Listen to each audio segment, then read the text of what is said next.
जय हिंद फ्रेंड, हिंदी और प्राइड में आप सभी का स्वागत है। आप सुन रहे हैं शेखर एक जीवनी। यहाँ पे देखिए कि जो शेखर होता है वो कैसे ही रात्रि में पाठशाला में बच्चों को पढ़ाता है और जो भी उसे दायित्व बोध लगता है उस दायित्व बोध का निर्वहन करता है। यहाँ पे है शारदा थकान चांदनी शारदा, अगर सो सकता शारदा को स्वप्न में देख सकता सो सकता। महाबलीपुर को सहस्त्र मंदिरों का स्थान कहते हैं। वह बेजा नहीं है लेकिन उन अगणित मंदिर का अवंतस है समुद्र तट पर बना हुआ शिव का मंदिर, जिसका द्वार समुद्र की ओर खुलता है, जिसके अनगढ़ पत्थर के चौखटों के बीच समुद्र का विस्तार दिखता है और उसके पार सूर्य और चंद्रमा का उदय। शेखर ने एक ही दिन में दोनों ही देखे हैं। फिर रात भर वहीं मंदिर के देहले पर पड़े रहकर चाँद का क्रमशः ऊपर उठते हुए छोटा होते जाना देखा, मानो वह परे हटता जा रहा हो, और देखते ही देखते उसे फिर शारदा की याद ने ओस की तरह मीठे स्पर्श से भिगो दिया। महाबलीपुर में आने के दूसरे दिन शेखर सूर्योदय देखकर ही मंदिर से लौटा और सो गया। 10-11 बजे उठकर उसने मुंह हाथ धोकर जलपान किया और फिर घूमता हुआ समुद्र तट पर जा पहुंचा। एक किताब उसने साथ ले ली, यद्यपि वो जानता था कि वो पढ़ेगा नहीं। समुद्र तट पर मंदिर की छाया में बैठकर वह समुद्र में खड़े हुए एक पत्थर के स्तंभ की ओर देखने लगा। कभी वह स्तंभ एक मंदिर के गोपुरम का अंग था, लेकिन समुद्र आगे बढ़ता हुए उस गोपुरम और मंदिर को ले लिया और शिव मंदिर के द्वार तक आ पहुंचा। उसी का स्मारक वह स्तंभ अभी शिव मंदिर तक अजय खड़ा था, 200 वर्षों से अरोक सागर के वारों को अचल भाव से सहता हुआ। शेखर को उस स्तंभ तक तैर कर जाने की प्रबल इच्छा हुई। वहां से मंदिर का दृश्य कितना सुंदर लगेगा, और फिर मंदिर के पीछे जब सूर्यास्त होगा तब मंदिर की सीढ़ियों पर स्वर्ण किरीट पहने हुए लहरों की क्रीड़ा कितनी ही मनमोहक होगी।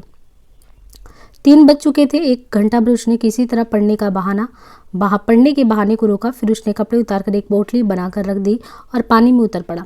तैरना उसे भी ठीक तरह से नहीं सीखा था। थोड़ी दूर तक ही किसी प्रकार चला जाता। आधा रास्ता तय करते करते उसकी सांस फूलने लगती, लेकिन वह सोच आगे बढ़ता गया कि अब तो जैसा पीछे लौटना वैसे ही आगे बढ़ना। आखिर जब उसकी शक्ति बिल्कुल खर्च हो गई, जब हाथ उठाना भी एक यत्न बन गया, तब किसी तरह वह स्तंभ के पास पहुंच गया। बची हुई शक्ति से उस स्तंभ के चबूतरे को पकड़ा और अपने को खींचकर उस पर बैठा लिया, लेकिन बैठकर भी वह सुस्ता नहीं सका। ज्वार उठ रहा था, लहरों का बेग बढ़ता जा रहा था और स्तंभ का चबूतरा भी धीरे धीरे डूब ही जा रहा था, पर प्रत्येक लहर मानो उसे स्थानीच्युत कर रही थी।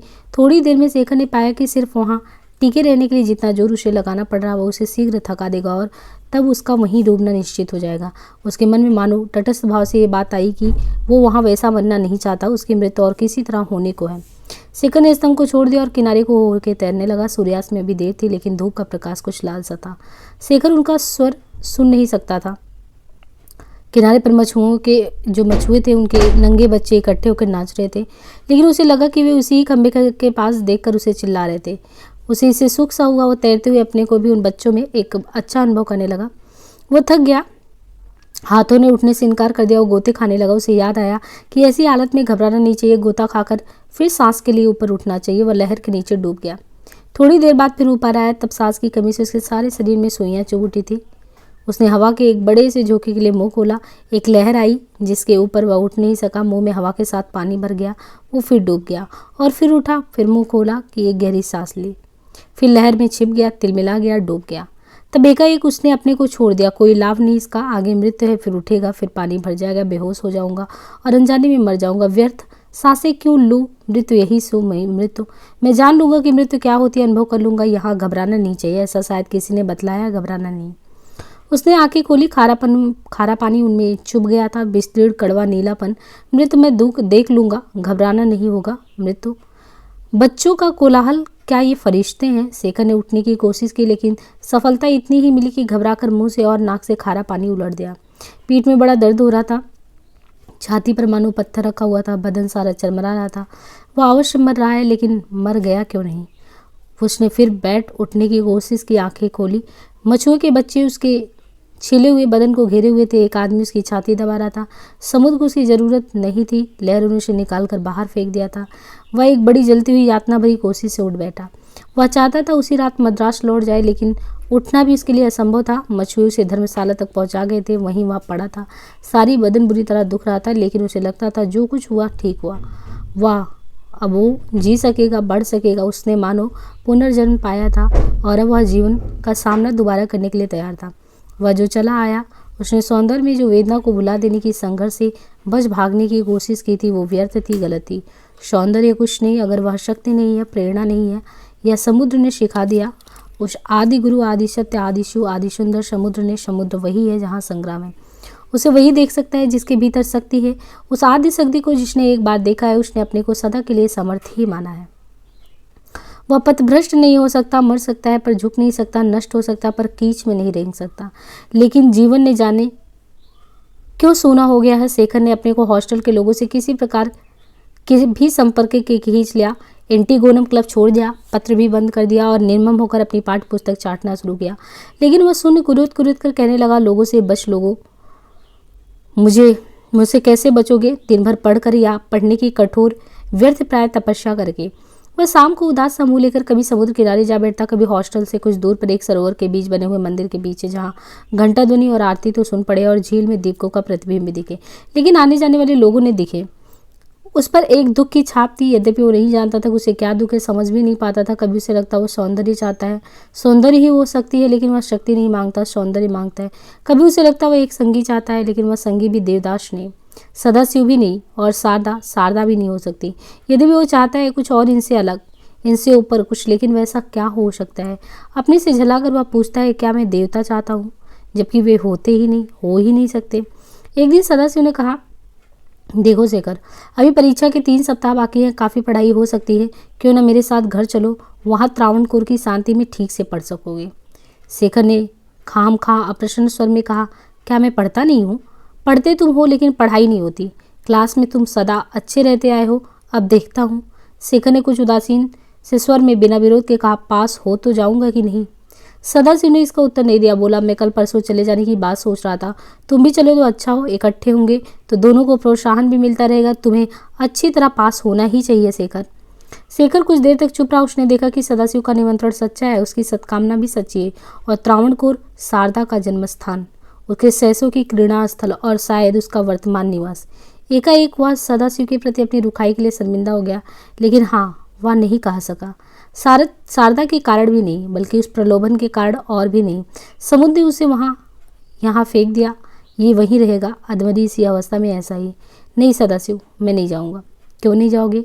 नहीं, मैं बहुत बदतमीज आदमी हूँ, तुमसे लड़ूंगा, तुम्हें भी नहीं पढ़ने दूंगा। मुझे तो पास होना नहीं है, मैं खत्म हो गया हूँ, और उसका क्रोध तुम पर निकालूंगा। मैं एकाएक शेखर लौट पड़ा और चलने लगा।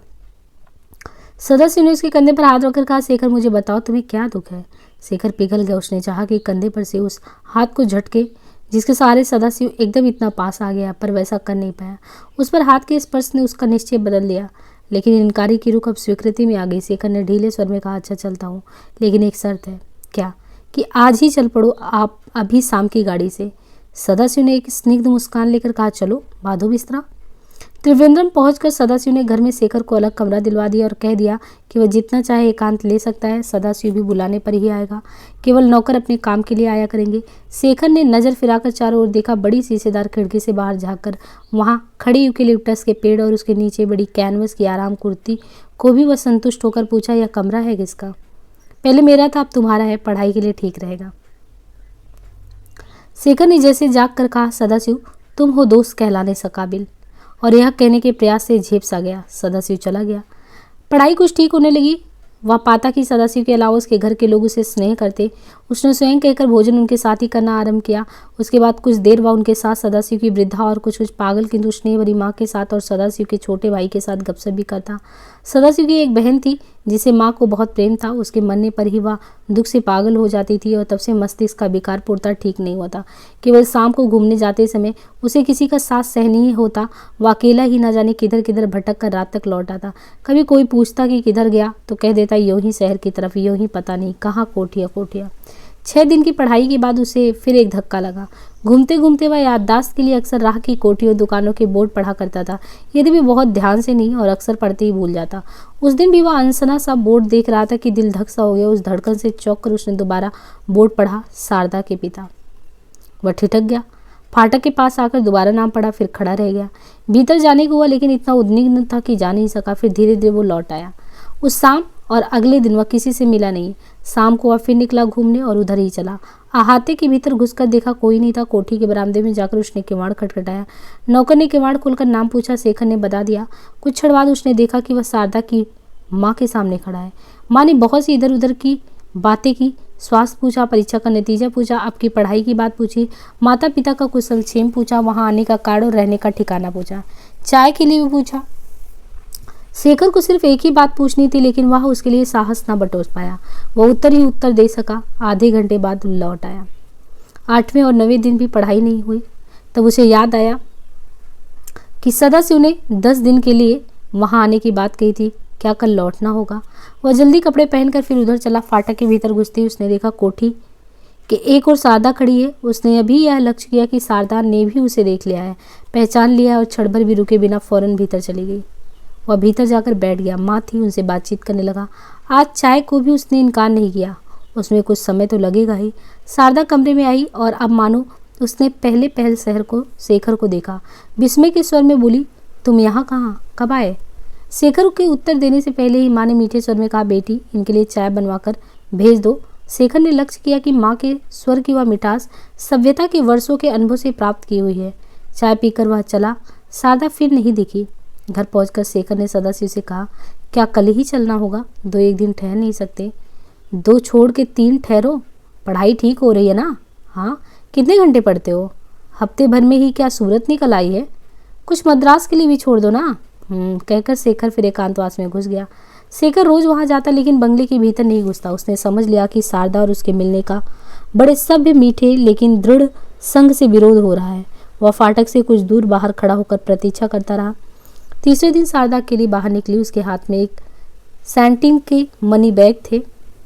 शायद बाजार के लिए वो निकली थी। शेखर एक पेड़ की आड़ में था। जब शारदा बिल्कुल पास आ गई तब वहां से निकलकर उसने पुकारा, शारदा। शारदा का चेहरा खिल उठा, लेकिन फौरन ही उसने मुड़कर एक भी दृष्टि से पीछे बंगले की ओर देखा। शेखर ने कहा, तुम तो ऐसे डरती हो जैसे मैं कोई भूत हूँ। शारदा ने उत्तर नहीं दिया। तुम मुझे बताए बिना यहाँ क्यों चली आई थी? मीठे उलाने से शेखर ने कहा। और तुम मुझे बताए बिना कहाँ गुम हो गए थे? मैं तो जानती भी नहीं थी कि तुम कहाँ हो। शेखर ने लक्ष्य किया। वे पास के एक पार्क की ओर जा रहे हैं। आजकल क्या कर रही हो? परीक्षा की तैयारियां 10-15 दिन रह गए हैं। मैट्रिक? हाँ। मेरी भी परीक्षा होने वाली है, इंटर की। हाँ। थोड़ी दिन की शांति के बाद शेखर ने कहा, परीक्षा के बाद तुम मद्रास आ जाना, वहीं कॉलेज में पढ़ना। क्यों? मैं भी वहाँ हूँगा। और जो ना हो तो? शारदा थोड़ा सा मुस्कुराई। तो मैं समझूंगा मैं तुम्हारा कोई नहीं हूँ। तुम कौन हो? शेखर उसी फीकी रोशनी में देख नहीं सका कि शारदा मुस्कुरा रही या नहीं। वह पार्क के फाटक की चरखड़ी घुमाने लगा, लेकिन शारदा ने कहा, नहीं अब नहीं, मैं जाती हूँ, माँ बिगड़ेंगी, फिर आऊँगी। और जल्दी जल्दी लौट गई। शेखर भी धीरे धीरे घर लौट आया। सवेरे पार्क में फिर मिले। बातें रुक रुक कर शुरू हुई, लेकिन धीरे धीरे बांध खुल गया। शारदा ने बताया कि बड़ी बहन की शादी के लिए वे चले आए थे और उसी समय पिता की बदली यहाँ हो गई थी, तभी से वे यहीं थे। उसने यह भी बताया कि शेखर के परीक्षा देने चले जाने के बाद वो बहुत रोई थी, रो रो कर बीमार हो गई थी। तब माँ ने कुछ कुछ समझ लिया था उसे क्या हो रहा है, और तब से उसका व्यवहार कुछ बदल गया था। उसने शारदा को बच्चा समझना छोड़ दिया था। अब वो उससे बराबरी का विनयपूर्ण बर्ताव करती थी, लेकिन उस विनय में कितना शासन था। कहते कहते एक मुस्कुरा कर बोली, अब मैं बड़ी हो गई हूँ ना। और अब शेखर अपनी बातें कहने लगा। कैसे उसकी माँ भी कठोर शासन करती हैं जिसमें विनय भी नहीं है। कैसे उसने कॉलेज में मित्र बनाए हैं। अपने एंटीगोनम लीग की बातें, उसके आदर्श, उसकी रात्रि पाठशाला, उसकी निराशा, उसके सखा समुद्र और मंदिर और कमल के पत्ते। और वह फिर सुनाने लगा कि किस तरह वह महाबलीपुर गया था और किस तरह वह समुद्र में तैरने लगा और डूब गया था। शारदा की मुँह से एक हल्की सी चीख निकली जो शेखर को बहुत प्रिय लगी। उसमें शेखर के लिए इतनी चिंता थी। तब वह और भी रोमांचकारी कहानियाँ सुनाने लगा, अपने घर से भागने की, कश्मीर झील में डूबने की। शारदा ने कहा, बस करो, अब नहीं सुनूंगी ऐसी बातें। क्यों? वायदा करो कि मानोगे। बताओ तो, तुमसे कुछ मांगना है, वायदा करो कि दोगे। हाँ, वचन दो कि अपने जीवन से ऐसा खिलवाड़ नहीं करोगे, उस खतरे में उसको नहीं डालोगे। शेखर का हृदय सुख से भरा आ रहा था और उसके साथ ही साथ उसमें एक साहस का भी उदय हो रहा था, लेकिन उसका दिलकन धड़ के मारे फट जाता। उसे एकाएक कह ही तो दिया था, शारदा तुम मुझसे प्रेम करती हो। शारदा ने उत्तर नहीं दिया। बताओ, शारदा मुझसे प्रेम करती हो? शारदा ने हड़बड़ा कर उठते हुए कहा, मैं घर जाती हूँ, अभी बड़ी देर हो गई है, माँ नाराज होंगी, फिर कभी बाहर भी नहीं निकल सकूंगी इतनी देर। शेखर के दिल की धड़कन धीरे धीरे शांत होने आरंभ हुआ कर चुका था। अब आगे बढ़ना उतना कठिन नहीं था। शारदा के प्रश्न टालने से वह कुछ अप्रतिभ तो हुआ, लेकिन फिर भी आग्रह से कहने लगा, पहले मैं नहीं जानता था कि प्रेम क्या होता है, अब जानता हूँ। मैं तुम्हारा आदर कर सकूंगा, शारदा मुझसे बताओ। और जो मैं कहूँ कि नहीं करती तो शेखर से कुछ कहती नहीं बना। वह काफ़ी देर तक चुप रहा, फिर भीतर न जाने क्या उलटफेर करता रहा। फिर उसने कहा, शायद अभी मुझे पूछना नहीं चाहिए, पर मद्रास तो आओगी ना। यह विषय परिवर्तन शायद उसे अच्छा नहीं लगा, लेकिन शेखर ने यह नहीं देखा। शारदा ने खंडित सा होकर कहा, और अगर नहीं आई तो? आई कैसे नहीं, आना ही पड़ेगा। शेखर ने कुछ क्रोध में कुछ अपने से ही उस क्रोध को छिपाने के लिए हंसी में कहा और आगे धीरे धीरे उलझने लगे। शारदा ने कहा नहीं आऊँगी, यहीं पढ़ूंगी, वहाँ आना व्यर्थ है और मैं अकेली कहाँ रहूँगी, और तुम नहीं आओगी तो मैं समझूंगा तुम मुझे बिल्कुल नहीं चाहती। शारदा ने और भी कुंठित स्वर में जैसे उसकी बात दोहराते हुए कहा अब तो जान पड़ता है तुम्हें ऐसा सोचने का मौका देना ही पड़ेगा कि मैं बिल्कुल भी तुम्हें नहीं मानती। शारदा चुप, बिल्कुल ही चुप। शारदा की बार कांपते हुए स्वर से शारदा तुम्हें भी दिन याद है? और शेखर जल्दी जल्दी 2 वर्ष पहले की कितनी बातें गिना गया। स्कूल से आती हुई शारदा की प्रतीक्षा, स्ट्रीट के वन में उनका मिलना, इकट्ठे बैठकर गीतांजलि का पाठ, सब कुछ। शारदा ने मुंह फेर कर व्यथित कांपते हुए स्वर में रुक रुक कर कहा जिन बातों का ना हुआ होना ही अधिक उचित है उन्हें याद करने में क्या लाभ, ऐसा मैं बिल्कुल नहीं समझती।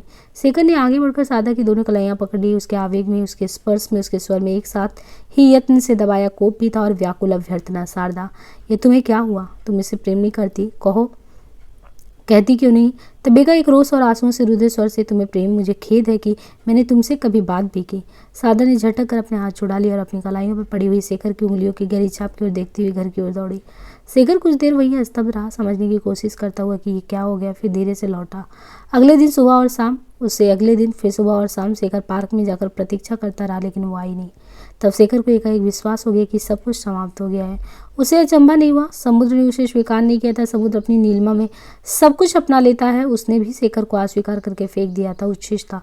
उसे शारदा भी नहीं स्वीकार करती तो अचंभा क्या।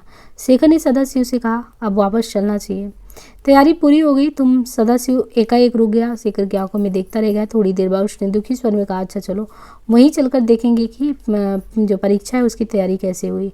और वह जाने लगा। सदाशिव तुम पूछते नहीं कि कल क्या हुआ? सदाशिव यानी उसका जो दोस्त था, परीक्षा की तैयारी के लिए ये लोग आए थे और उससे ये नहीं पूछा कि परीक्षा की तैयारी उसने कितना किया, उसकी परीक्षा की तैयारी कहाँ तक पहुँची। सदाशिव ने धीरे से कहा अपनी माँ के पागलपन से मैंने बहुत कुछ सीखा, जो भोग चुके हैं वही गुरु के काबिल है। तो यहाँ पे जो वो आता है, जो सदाशिव की माता होती है वो मानसिक तौर पे थोड़ी विकृत होती है, क्योंकि मानसिक अवस्था उसका बहुत ज़्यादा ठीक नहीं होता है। तो वो वही कहती है। चलते समय जब शेखर प्रणाम करने के लिए झुका तब सदाशिव की माँ ने कहा बेटा फिर कब आओगे, यह तो तुमने बताया ही नहीं। तो यहाँ पे वो इस तरीके से इसकी माँ को दिखाया गया है कि वो मानसिक विक्षिप्तता, उनकी स्थिति मानसिक विक्षिप्तता की है। फिर भी अगर देखा जाए तो मानसिक विक्षिप्त होने के बावजूद भी जो है उनको, यानी वो जो शेखर का दोस्त होता है तो उसके बारे में वो पूछती हैं कि तुम जो है कब आओगे, अभी तो जा रहे हो लेकिन वापस कब आओगे।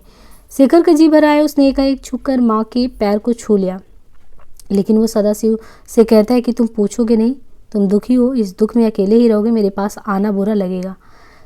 शेखर का जी भर आया, उसने कहा कि जब माँ का पैर छुआ, माँ ने आदर होकर उसके सिर पर हाथ रखा तो शेखर ने लक्ष्य किया एक ऐसे भाव से भरकर जो कृतज्ञता के बहुत निकट था कि माँ ने उसे वहाँ का साधारण आशीर्वचन तुम सुखी हो नहीं कहा, माँ ने कहा तुम यशस्वी हो। कुछ दिन वह निरर्थक उद्देश्यहीन मेहनत और अनदेखती आंखों की पढ़ाई, उसके बाद आकांक्षाहीन होकर परीक्षा में बैठना, फिर उसका भी अंत। शेखर ने जान लिया कि वह पास हो जाएगा, लेकिन पास भर होगा, उसे कुछ अधिक नहीं। उसने संगी साथियों से विदा ली, फिर मद्रास से विदा लेने के लिए वह समुद्र तट पर गया। मद्रास के प्रांत से उस उपरति हो गई थी वो, यानी उभरती हो गई थी। वह जानता था कि अब वो नहीं लौटेगा। अब परिस्थिति से उसका संग्राम उस उच्छिष्ट की मान लीला अब किसी दूसरे युद्ध पर जो है मुख विराम लेगी। शारदा से विदा, शारदा के देश से विदा। बहुत देर तक वह समुद्र के उमड़ने और उतरने को देखता रहा और उसके अगाध रहस्यमयता को भी देखता रहा। तो यहाँ पे देखिए कि जो है लगातार जो है उसके जीवन में किस तरीके से जो झंझावात है वो चलता रहा। गाड़ी भड़बड़ाती हुई दौड़ रही थी। नीलगिरी प्रदेश में शेखर अपने माता पिता और भाइयों को 500 मील पीछे छोड़ आया था और अब मद्रास भी पीछे छूटा जा रहा था। नीलगिरी, मद्रास, महाबलीपुरम, मालाबार, त्रावणकोर, तो यहाँ पे कितने स्थानों के नाम आते हैं कि महाबलीपुरम, मालाबार, त्रावणकोर सब पीछे। वो आगे जा रहा था, गाड़ी उसे खींचती हुई बेतहाशा उत्तर की ओर दौड़ती ही चली जा रही थी। 1000 मील जाकर ही दम लेगी, फिर वह दूसरी गाड़ी और इस तरीके से बदलेगा। लेकिन ये सब उसके परिचित स्थान क्या है? यहाँ पे जो शेखर एक जीवनी भाग 2 है, शेखर एक जीवनी भाग 2 में अगर हम कहें कि देखिए जो शेखर एक जीवनी है बेसिकली ये 2 पार्ट में बंटा है और जो इसका भाग 1 है भाग 1 में अगर आप देखिए तो ऊषा और ईश्वर, बीज और अंकुर, प्रकृति और पुरुष, पुरुष और परिस्थिति करके हैं। अब ये जो द्वितीय भाग की शुरुआत हो रही है ना, इसमें पुरुष और परिस्थिति यहाँ से शुरुआत हो रहा है और ये 4 भागों में विभक्त होगा। जो कहानी है, ये उपन्यास है जो आगे बढ़ेगा। तो अभी हम पुरुष और परिस्थिति देख रहे हैं, इसके बाद बंधन और जिज्ञासा, फिर शशि और शेखर, फिर धागे, रस्सियाँ और गुंजर करके है। तो यहाँ पे क्या होता है कि वो सब पीछे अपना अध्ययन वगैरह जो करना था सब करके अभी वो मद्रास को पीछे छोड़ के और आगे ही निकल चुका है और नीलगिरी, मद्रास, महाबली, मालाबार, त्रावणकोर सब पीछे जा रहा है और गाड़ी उसको बेतहाशा आगे की तरफ ले जा रही है। लेकिन ये सब उसके परिचित स्थान क्या है, उसे उनसे क्या, नीलगिरी उसके लिए क्या है, सिवाय उसके लिए कि वहाँ उसके भाई बंध रहे थे और कुछ नहीं। महाबलीपुर क्या है, सिवाय इसके कि वहाँ ये डूबा था, यानी महाबलीपुर में डूबा था। त्रावणकोर भी क्या है इसके लिए, सिवाय उसके कि यहाँ पे शारदा थी। तो ये एक चीज़ बता रहा है कि जैसे त्रावणकोर में शारदा थी, महाबली में डूबा था, और जब वो नहीं रहेगा तभी सभी स्थान यही रहेंगे, सब इसलिए कि इनमें वह है और सब भागा जा रहा है। क्या ये सत्य है? क्या वे स्थान सत्य? क्या वे लड़ाई झगड़े, प्रेम, तिरस्कार सब कुछ सत्य है? तो अपने से एक प्रश्न वो करता है, लेकिन वह सत्य के सिवा कुछ हो नहीं सकता। शेखर अपनी पराजय से भाग रहा, अपने दर्द से भाग रहा, बेवकूफ़ी से भाग रहा है। वह जीवन से भागने की मूर्खता भरी कोशिश भी करा, जीवन से भाग कर वो आखिर जाएगा कहाँ? मद्रास 1000 मील पीछे रह जाएगा, पंजाब 1000 मील आगे, और वह नया जीवन है। और विद्यापति और शशि और गाड़ी का शोर समुद्र के गर्जन की तरह। समुद्र लेकिन यह गर्जन उसे समुद्र से परे खींचे ले जा रहे हैं। कद के लंबे तगड़े रंग के गोरे, देखने में सुंदर और सुनने से समर्थ जचने वाले पंजाबी लोग, शेखर ने उनकी आंखों से आंखें मिलाकर देखा, वे हटती ही नहीं है, न डर से और ना हरथीन। और उसने सोचा ये आदमी मर्द है, इनके साथ काम हो सकेगा, ये लड़ाई में कंधे से कंधा भिड़ा सकेंगे। वह लड़ाई से भागकर आया था, थका हुआ आया था, इसलिए इस समय अपने ऋण तत्परता में नहीं चाहता था, तनाव नहीं पाता था। उसने मानो अपना कवच ढीला कर दिया और अपना सुस्त रहा हो। उसकी आंखों में सिर्फ पहचाने की चेष्टा, खुला भाव था, ना दोस्ती का खिंचाव, ना कुछ। उसने इस नए प्रदेश के लोगों को 2 वर्ष बाद फिर देखकर सोचा ये आदमी मर्द है, इनके साथ काम हो सकेगा। 2 वर्ष पहले जब वो मैट्रिक की परीक्षा देने यहाँ पे आया था तो उसने लोगों को ठीक से देखा भी नहीं था। 2 साल पहले आया था शेखर मैट्रिक की परीक्षा देने। अपने मस्तिष्क को शारदा से भरे हुए वो आया था और शशि की एक नई छाप उस पर ले गया था और विशेष कुछ उसने देखा नहीं है। लेकिन अब एक लड़ाई से आकर वह उन्हें योद्धा की ही तरह माफ रहा है। शेखर में पक्षपात नहीं था, कुछ तो था पंजाब और उसके निवासियों के हक में ही, और वह आते ही कोशिश करने लगा कि उनके साथ एकात्म एक प्राण हो सके। हॉस्टल के लड़कों से मिलकर उनके विचार जानने की, उनके आदर्श और उनकी कामनाएं समझने की चेष्टा की। जब उसने देखा कि इसमें वह स्वयं विघ्न रूप है, क्योंकि वह उनकी भाषा नहीं बोलता, उनके कपड़े नहीं पहनता, स्पष्ट दिखा देता है कि वो उनमें से नहीं है, तब उसने इनका भी इलाज आरंभ किया। उसने तब 2-3 सूट सिलवाए, कॉलर, टाइयाँ, मोजे, सूट, कंघी, ब्रश, खुशबूदार तेल, सब कुछ चीज़ें उसने सब साधारण ली। बहुत अधिक मतलब कि खर्च तो नहीं किया, पर उसकी पसंद में कुछ ऐसी विशेष सादगी थी कि चीज़ें दाम की सस्ती होकर भी बहुत ही अच्छी मिली। भड़कीली चीज़ इतना अधिक सामने आती है कि उसमें दृश्य महंगेपन का होना लाजमी हो जाता है। जो चीज़ें सामने नहीं आती वह गुजार लायक सस्ती होकर भी चल जाती है। सूट पहनकर जब वह अपने सहपाठियों में आ मिला, जब उसने देखा कि जहाँ तक ट्रेडमार्क का सवाल है वह उनकी बात में खड़ा होने का अधिकारी हो गया है। भाषा का प्रश्न अभी भी, वह उनकी भाषा ठीक तरह से बोल नहीं सकता था, मुहावरा तो बिल्कुल ही नहीं जानता था, फिर भी रंग रंग में उनसा होकर बातें समझने की कोशिश करने का और धीरे धीरे उनके समाज में प्रवेश करने की कोशिश किया। इस प्रकार वेश के सहारे जिस आसानी से उसे चारों ओर रास्ता मिलने लगा, उस पर उसे संदेह होना चाहिए था, लेकिन वह संदेह के लिए उपयुक्त मन स्थिति में नहीं था। स्वीकृति पाना, स्वागत पाना, मान्य होना कितना अच्छा था। शेखर चेहरे मोहरे से विशेष सुंदर नहीं था और वह नया यूरोपियन वेश भी उस पर बोझ की तरह नहीं बैठता था। चुप रहने वाले, अपने ही भीतर रहने वाले इस आधे जंगली आधे सन्यासी आदमी की जबान विदेशी सभ्यता की हर समय चलती ही रहने वाली मिथ्या विनय भरी बातचीत में भले ही अटकती थी। वह बेस उसके लिए बहुत ही अपरिचित नहीं था। अंग्रेजी भाषा भी उसकी मातृभाषा नहीं तो धातृभाषा तो थी। बोलना उसे एक अमेरिकन पादरी ने अपनी भाषा में सिखाया था। शीघ्र ही शेखर ने पाया कि उस कॉलेज के अधिकांश लड़के जानते हैं और वैसे नहीं जानते जैसे मद्रास में जानते थे। उसे अपने आप से संतोष सा होने लगा और इस संतोष से उसकी पढ़ाई भी अच्छी हुई। पहली तिमाही परीक्षा में उसने देखा वह 4 विषयों में से 3 में प्रथम है। इससे उसकी प्रसिद्धि और फैली, उसका स्वागत भी हुआ, परिचय भी बढ़ा, धीरे धीरे चारों ओर से सम्मान भी उसको मिला। उसने नहीं जाना कि कब और कैसे उसके खर्च का बिल दुगने से अधिक हो गया, कैसे उसके एक ट्रंक के बजाय 3 सूटकेस कपड़ों से भर गए, जबकि उसे ठीक समय पर ठीक रंग की टाई तक नहीं मिलती है। टाई जो कुल मिलाकर 2 घन इंच स्थान नहीं लेती रहेगी। जाना उसने तो यही कि लोग कपड़े खरीदने में उसे परामर्श लेने आते हैं। कॉलेज में जिस दिन कोई नया टाई पहन कर जाता है, उसके अगले दिन कई जगह वह देखने को मिलती है, जबकि शेखर के गले से वह उतर चुकी होती है। देखना तो उसने भी बोर्डिंग के बाहर रहने वाले विद्यार्थी और विद्यार्थियों के भी निमंत्रण उसको आते हैं। और उसका कवच अभी तक ढीला ही था। कितना सुख था उसे ढीला छोड़कर पड़े रहने में, अपने को वायु के प्रति एक झोंके को समर्पित करने में। अच्छा है अपने को वायु को समर्पित कर देने झोंके में बहना, लेकिन झोंके में बहकर इधर उधर घूमने में यह लोहे का कवच चुभ जाता है। जब तक कवच है तब तक उसे कसा ही रहना होगा या उसे उतारकर फेंक देना होगा ताकि वह उल्टा आघात ना करे। क्या शेखर उसे उतारकर फेंक देगा? लेकिन वह तो अपने सब वस्त्र, वह सब झूठ मूठ का आडंबर जो राह में बोझ होता है, पहले ही उतारकर फेंक चुका है। लेकिन लड़ाई से हटकर नदी तट पर पड़ी हुई नाव में कवच ढीला करके पड़े रहना कितना सुखद होता है। वायु के प्रत्येक झोंके पर उठना और गिरना मानो एक झूला हो। जिस सारे समाज में शेखर ने प्रवेश पा लिया था, अब वह जानने लगा कि वह समाज कई अलग अलग टुकड़ियों में बंटा है। हॉस्टलों के छात्रों में तो इस तरह की टुकड़ियां भी नहीं देख पाया। वहाँ या तो धन के हिसाब से क्लासिफिकेशन था या बुद्धि के हिसाब से, लेकिन बाहर के जिन लोगों से परिचय उसने पाया था, वहाँ की बात और थी। कभी उसे लगता कि ये टुकड़ियाँ सिद्धांतों के आश्रय बनी हैं, क्योंकि किसी एक में वह प्लेटो को आदर्श रूप में पूछते हुए पाता तो दूसरे में शोपेनहावर को, किसी में स्टोइक पर बहस होती, किसी में हिडोनिज्म की चर्चा होती। शेखर ने अपने को धीरे धीरे दो विभिन्न टुकड़ियों में घनिष्ठ होते हुए पाया। स्वभाव से ये दोनों टुकड़ियां एक दूसरे से काफ़ी अलग थी, लेकिन शेखर का अपना अंतर विरोध ऐसा था कि वह दोनों में ही आगे आगे बढ़ता जा रहा था। पहली टुकड़ी के अधिकांश सदस्य शेखर के साथ ही छात्रावास में रहते थे। इस छात्रावास में, जिसमें शेखर अपने पहले स्थान से इसलिए आ गया था कि यहाँ उसे छात्र समुदाय के उन्नत अंग से मिलने की उम्मीद थी। प्राय अच्छी है हैसियत वालों के बेटे रहते तो कॉलेज में नाम भी अधिक वही का सुनने में आता था, क्योंकि खेलों में हॉकी, फुटबॉल, सब जो भी सोसाइटी थे, सब यहीं के प्रमुख भाग लेते थे। साथ वाले कमरे में नित्य शाम को हंसी सुनकर एक दिन शेखर भीतर गया था, तभी से इस टुकड़ी से उसका परिचय हो गया था। कमरा इस दल के प्रमुख चतुर्सेन का था, जिसे किसी ने देसी भाषा में बात करते नहीं सुना, और जो केवल इसी बूते पर बोर्डिंग के 3 मॉनिटरों में से एक था। वहाँ पर नित्य उसके साथियों का आना होता था, जिन्हें पहले दिन परिचय के समय तो शेखर ने नरेंद्र, भूपेंद्र और मोती के नाम से जाना था, लेकिन दूसरे दिन क्रमशः कालू, भोपू, पप्पी नाम से पहचानने लगा। इस दल में किसी को पूरा नाम नहीं बुलाना पाप समझा जाता था, तकल्लुफ था। हम लोग तकल्लुफ नहीं चाहते थे। आदमी आदमी के सीधे संबंध में वह विघ्न है। हम इंसान को इंसान कहकर जानना चाहते हैं, समाज के लिपे पुते स्केयर क्रोध डरावने के रूप में नहीं। यह कालू ने एक दिन कहा था। बात शेखर को बुरी तो नहीं लगी, लेकिन कालू के मुख से अजीब लगी थी, क्योंकि कालू सारे दल में सबसे कम बुद्धि रखता था।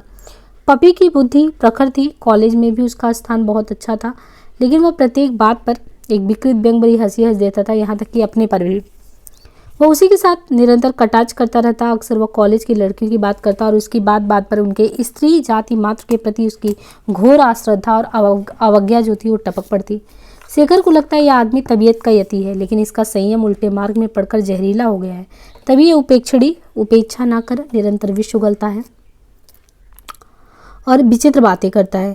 पपी ने शेखर का परिचय मिस कॉल नाम की 3 बहनों से कराया, जो अपनी टोली में रानी, लिली और रूबी के नाम से प्रसिद्ध थी।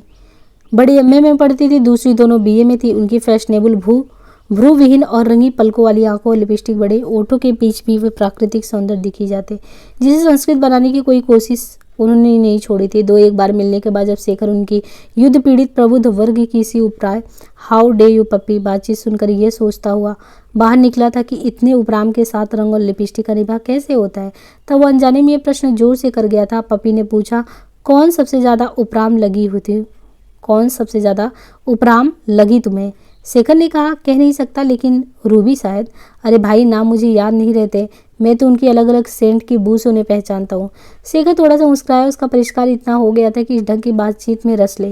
यद्यपि वो स्वयं कह नहीं सकता था, बोला, मैं तो अभी इतना पारखी हुआ ही नहीं हूँ। पप्पी ने कहा, अच्छा ही है। अरे एक दिन जो गजब हो गया था, मैंने ऐसी बात कालू से कही थी। उस बदमाश ने एक दिन चुपचाप उनकी सेंट परस्पर बदल दी। उसके बाद हम सब मिलकर सिनेमा गए। वहाँ से लौटते समय मैं तो पहचान ही नहीं पाया कि कौन कौन है। कालू को आते देखकर पप्पी चुप हो गया, लेकिन कल्लू ने बात सुन ली थी। बोला, हाँ हाँ, पूरी बात कहो, रुके क्यों हो। बात वह हुई कि हम लोग झुरमुट में से होकर आ रहे थे। अंधेरे का फायदा उठाकर पप्पी ने रूबी का हाथ पकड़ा तो उसने झटक कर, खबरदार पप्पी, बेचारे लोग माफिया मांगने लगे। तब लिली खिलखिलाकर हंसने लगी। झूठे कहीं के, अपनी तो कह दो, 2 ही दिन में भूल गए। लिली तो तुम्हारी हिमाकत पर। कब की बात है? शेखर ने मुस्कुराते हुए पूछा। अरे परसों की। लेकिन पप्पी को बीच में ही टोक कर कालू ने कहा, भाई सच तो यह है कि आजकल किसी को भी पहचानना मुश्किल है। चैटर, चतुर्सेन अपने नाम का उच्चारण ऐसे ही करता था। एक दिन बहुत चालाक बन रहा था, कहता था कि पहचान तो लिपस्टिक के स्वाद से ही होती है। पर शेखर को कुछ ग्लानि हुई स्त्रियों और उनकी चाल ढाल के बारे में मजाक पर सुन लेता था, लेकिन उनकी चेष्टाओं का मजाक उसे बुरा लगता था।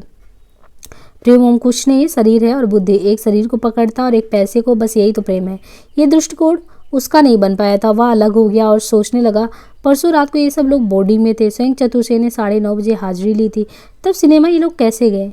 और यह प्रश्न उसके मन से नहीं निकला। वह बिना जाने ही रात की हाजिरी के बाद इन सब लोगों पर पहरा देने लगा। तीसरी रात को उसने देखा कि हाजिरी के बाद पिछली सीढ़ियों से चारों मित्र उतरे और उनके पीछे धीरे धीरे बोर्डिंग का एक नौजवान नौकर भी। नौकर उन्हें बाहर निकालकर दरवाजा बंद करने को ही था कि शेखर ने जल्दी से कहा, काम है चतुरबाबू से, और बाहर निकल गया। नौकर ने अपने हाथ की बोतल छिपा ली। चेष्टा भी शेखर ने देखी।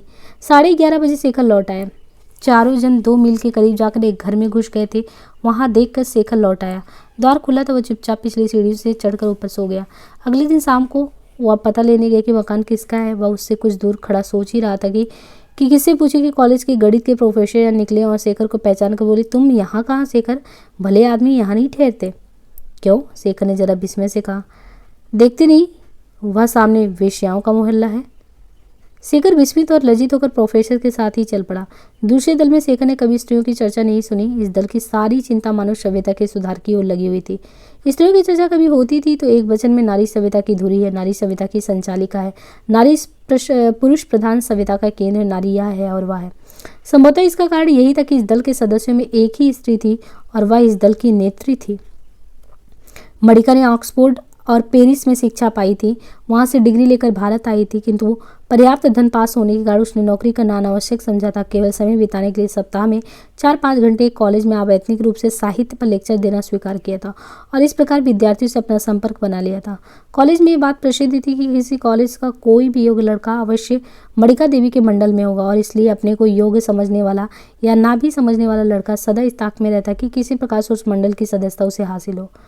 शेखर को वहां उसी की श्रेणी का एक लड़का ले गया था। इस बंगाली लड़के के चपेट, मंगोल चेहरे वाले, ऊंची पावर के चमकते हुए चश्मों के पीछे एकटक देखने वाली और कुछ सूजी हुई सी आंखों से बेवकूफ़ी टपकी पड़ती, किंतु फिर भी वह था योग्य और अंग्रेजी साहित्य के कुछ अंगों पर उसका ज्ञान भी बहुत अच्छा था। शेखर ने अपनी परीक्षा में रोजेटी और उसकी प्री रेफ्लाइट टेल की कवियों पर जो निबंध लिखा था उसी के कारण मणिका देवी के मंडल में जाने का अधिकारी समझा गया था और अब बंगाली लड़का उसे वहां ले जा रहा था। शेखर चल तो बड़ा, किंतु वह सोचता जा रहा था कि वह समय ठीक नहीं है। उस समय वह इन सब दलों के प्रति क्षोभ और घृणा से भरा हुआ था। दिन में नहाते समय बाथरूम में ही उसकी कालू से लड़ाई हो गई थी। बाथरूम में उसे देर करते देख बाहर खड़े कालू ने गाली देती थी और शेखर ने नंगी बाहर निकल कर उसे पीटा था। उस समय से शेखर के भीतर कुछ उबल रहा था। ऐसी हालत में वह जाना नहीं चाहता था, किंतु यह जानकर कि उसके लिए समय निश्चित किया गया, वह चल पड़ा। मणिका देवी का ड्राइंग रूम सुंदर था, किंतु उसे उसका सौंदर्य देखने का अवकाश ही नहीं मिला। कमरे में बैठे 3 और व्यक्तियों को अवकाश वह एक नज़र देख गया। सोफे पर लेटी हुई मणिका ने शेखर और उसके साथी को प्रवेश करते देखकर साथी पर आंख टिकाकर पूछा, हेलो रसगुल्ला, यही तुम्हारा मित्र है? शेखर ने चौंक कर अपनी साथी को देखा। हाँ ठीक तो है। रसगुल्ला इस सोफे पर लेटी हुई दुबली औरत की तीखी जुबान और उसके द्वारा चुने हुए नाम की उपयुक्तता पर वह एक हल्की सी मुस्कुराहट रोक नहीं सका। रसगुल्ला, एक बार यह नाम सुनकर मानो यह कल्पना करना कठिन होगा कि इस आदमी का दूसरा भी कुछ नाम हो सकता है क्या? शेखर ने यह भी देखा कि जब तक रसगुल्ला उसका परिचय करा था, मेरे मित्र चंद्रशेखर पंडित, मिस मणिका देवी, तब तक मणिका ने सिर से पैर तक उसे देख लिया और मन ही मन तय कर लिया कि यह व्यक्ति दिलचस्प नहीं है। मणिका ने बाह फैलाकर कुर्सी दिखाते हुए कहा, बैठिए। आप सिगरेट पीते हैं? 2 उंगलियों से अखरोट की लकड़ी का कामगार डिब्बा उसने शेखर की ओर सरका दिया। धन्यवाद, मैं नहीं पीता। मणिका की दाई ओर बैठे एक मोटे से गुलाबी नाक वाले एंग्लो इंडियन व्यक्ति ने कहा, मिस मणिका, यह क्यों? वह दीजिए ना, दीक्षित कीजिए। और एक गिलास शेखर के पास रखकर पुकारा, वेरा। शेखर ने उसके हाथ के इशारे का अनुसरण करते हुए देखा। मणिका के पास एक साइड टेबल पर एक ट्रे में 2 बोतल और 1/3 छोटे बड़े गिलास पड़े हैं। धन्यवाद, नहीं। अरे आप नहीं पीते? तब तो यहाँ नहीं चलने का। मैं तो पिए बिना नहीं रुकता। और सभ्यता? मणिका ने कुछ रुखाई से कहा, सभ्यता को तो बख्श दीजिए भले आदमी। रसगुल्ले ने कहा, मैथ्यूस तो हमेशा यही कहता है कि शराब छोड़ने से ग्रीक सभ्यता बर्बाद हुई है। जब तक ग्रीक लोग पीते रहे, बने रहे। बेरा चाय ले आया था। अब तक चुपचाप बैठे हुए व्यक्तियों में से एक ने पूछा, चाय तो आप पीते होंगे मिस्टर पंडित? नहीं, मैं नहीं पीता। प्रश्न में एक हल्का सा व्यंग था जिसे शेखर झल्ला उठा। बोला, इतना ही नहीं, मुझे इस पर भी आपत्ति कि आप यह प्रश्न भी करें। चाय तो आप पीते हैं ना, सिगरेट तो आप पीते हैं, शराब तो आप पीते हैं, मानो सभ्यता की कसौटी ही यह प्रश्न है। आप पीते हैं। मड़िका के चेहरे पर पहली बार कुछ दिलचस्पी दिखी। उसने कहा, खूब पंडित, आज पहली अकल की बात सुनने में आई है। मैथ्यूज ने कुछ द्वेष से कहा था। मिस्टर पंडित बोले तो मैं तो समझा कि नहीं, और धन्यवाद के सिवाय कुछ बोलते ही नहीं। महात्मा लोग थोड़े बोलते हैं, पर बोलते हैं काम के। शेखर ने इन बौछारों की ओर उपेक्षा प्रकट करने के लिए रसगुल्ले की ओर उन्मुख होकर पूछा, तुम भी पीते हो? मड़िका मुस्कुराती हुई बोली, तो आप उनकी सभ्यता परखने चले हैं? हंसी का कहका लगा। मैथ्यूज बोला, अरे रसगुल्ला, वह जो स्पंज रसगुल्ला स्पंज की तरह शराब सोखता है, और अपने स्लेज बैंक पर स्वयं ही हंस दिया। शेखर ने कहा, पंजाब का विद्यार्थी जीवन में इतना पतित है, मैं नहीं जानता था। मैं समझा था इस हट्टे कट्टे शरीर के लोगों में कुछ सार होगा, पर सब सड़े हुए हैं, सड़े हुए। पालतू सुनहली मछलियों के रंगीन जल से भरे पात्र में एक केकड़ा घुसाए तो मछलियों की जो हालत होती है ना, वहीं पर गोष्ठी की हुई है। बहुत जल्दी ही सब उठकर चल दिए और अपने को अकेले मड़िका के सामने पाकर शेखर भी विदा लेने को उठ खड़ा हुआ। मड़िका ने भी उठते हुए कहा, आपसे मिलकर मुझे खुशी हुई। और इस साधारण शिष्टाचार का वैसा ही उत्तर शेखर देने वाला था कि वह आगे कह गई, मेरे यहाँ आने वाले लोगों में बुद्धि तो है, पर चरित्र नहीं है। इसके लिए मुझे भी दुख है। हमारे दांत तो बड़े बड़े हैं, पर आते नहीं हैं। कौर बहुत बड़ा ले लेते हैं, पर पचा नहीं सकते। आपको खाने में अनिच्छा दिखती है, लेकिन सिस्टम ठीक ठीक है। क्षण भर रुक कर वह फिर बोली, सचमुच मुझे खुशी हुई है मिलकर। इस बार स्वर में शिष्टाचार नहीं, सत्य था। शेखर ने हल्की सी कृतज्ञता से कहा, नमस्कार। नहीं, ऐसे कहकर मड़िका ने हाथ बढ़ाया। शेखर ने हाथ मिलाया। मड़िका बोली, फिर अवश्य आना, जॉन द बैप्टिस्ट। शेखर का नाम अच्छा लगा, जॉन द बैप्टिस्ट। इसमें अवश्य आधे पागल पैगंबर की सी रुखी सद्भावना थी, और मड़िका के हाथ का दबाव भी अच्छा था। उसमें वात्सल्य था, वह मानो पुरुष का हाथ था। मड़िका के चरित्र में एक विचित्र कारुणिकता थी, जिसे देखकर झल्लाहट भी होती थी, दया भी आती और थोड़ा सा आदर भाव भी, जिसके कारण शेखर 3-4 बार उसके घर गया। प्रति बार वह कुछ अधिक प्रभावित और बहुत अधिक खिन्न होकर आता था। मड़िका में प्रगट प्रतिभा थी, किंतु उसको संयत रखने की दृढ़ता नहीं थी, पर साथ ही अपने में दृढ़ता न होने का करुण और उत्ताप भरा ज्ञान भी था, जिसके कारण उस पर क्रुद्ध होना सहल नहीं था। पहली मुलाकात के बाद एक दिन तीसरे पहर शेखर ने मड़िका से चाय का निमंत्रण पाया था, जिसमें शिष्टाचार के निमंत्रण वाक्य के आगे लिखा था, उस समय कोई अवांछनीय व्यक्ति नहीं होंगे, आप निश्चिंत रहें। और उस दिन शेखर ने जाना था कि मड़िका का ज्ञान कितना गहरा और शक्ति कितनी कम है। यद्यपि ज्ञान ही को शक्ति कहा गया है। 2-3 बार और भी शेखर निमंत्रित हो गया, कभी भी उसने किसी अन्य व्यक्ति को उपस्थित नहीं पाया। उसके बाद उसका परिचय ऐसा हो गया कि वह बिना बुलाए भी बेधड़क जा सके। एक दिन खाना खाकर शेखर घूमने निकला तो उसके मन में हुआ कि वह मड़िका से मिला है। वह बिलायती रीति रिवाज का पालन होता है, तब डिनर के बाद बातचीत के लिए जाने में कोई अनौचित्य नहीं है, सोचकर वो कोठी जा पहुंचा। बाहर उसे मैथ्यूज मिला, उसे अच्छा नहीं लगा। मैथ्यूज भी इस आकस्मिक मिलन से प्रसन्न नहीं हुआ। शेखर ने ड्राइंग रूम का द्वार खटखटाया, फिर भीतर चला गया। ड्राइंग रूम खोली तो आगे डाइनिंग रूम का द्वार भी खुला था।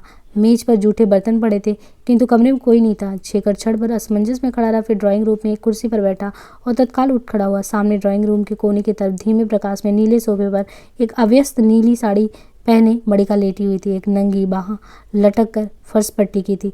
शेखर ने पुकार कर कहा, क्या हुआ, आप स्वस्थ तो है? फिर पास जाकर दोबारा पूछा, क्या बात है मिस मड़िका? मड़िका की पलकें अनिश्चय से काफी फिर खुली। क्षण भर शेखर के चेहरे पर स्थिर कर फिर झिप गई। एक बार वे खुली, उन्हें खोलने का प्रयास मुख पर स्पष्ट झलक गया, और तब मड़िका ने कहा, शेखर ओह। एक बार उठने का प्रयास किया, हार गई, और फिर मानो हताश होकर बोली, Shekhar I am dead drunk, मैं नशे में धुत हूँ, और मैथ्यूज कुछ लाया था। इतनी तेज शराब मैंने पहले नहीं पी, मैं जानती थी, बदमाश। मैथ्यूज लाया था, आपने पी क्यों? शेखर कुछ सोच नहीं सका, क्या कहे। पी, मैंने पी। मड़िका हंसी, फिर हंसी। बेहुदा है ना, मैं जानती हूँ, आई एम फीलिंग स्टूपिड, मैं होश में नहीं हूँ। कुछ रोक कर वह किताब उठा देना तो नीली जिल्द वाली, और लैंप इधर खींच देना। शेखर ने वैसे ही कर दिया। मड़िका ने किताब लेकर कांपते हाथों से खोली और उंगली से एक जगह बताते हुए कहा, ये कविता तुमने पढ़ी है? शेखर ने विस्मय और संभ्रम में और पुस्तकें हाथों से ले ली और अनमना सा पढ़ने लगा। जोर से पढ़ो, मैं सुनूंगी। My candle burns and both things, it will not loss the night, but as my foes and O my friend, it give a lovely night. Shekhar चुप हो गया। आगे पढ़ो, पीड़ी स्वर से शेखर ने कहा, मुझे क्षमा करे, इस समय और पढ़ने की इच्छा नहीं है। इच्छा नहीं है क्यों? पर तुम ठीक कहते हो, तुम्हें मुझ पर दया आती है ना। मेरी बाती दोनों सिरों से जल रही है, वह रात भर नहीं रहेगी। किंतु निमंत्रण और मित्रगढ़ और शत्रुगढ़, कितना सुंदर है उसका देवती। शेखर ने उत्तर नहीं दिया। लेकिन मैं कहती हूँ, आवेश में मड़िका उठ बैठी, तुम गलती करते हो, और तुम बिना बुलाए क्यों आए? चले जाओ मेरे एकांत में, विघ्न बनकर। मुझ पर दया करने वाले तुम कौन हो?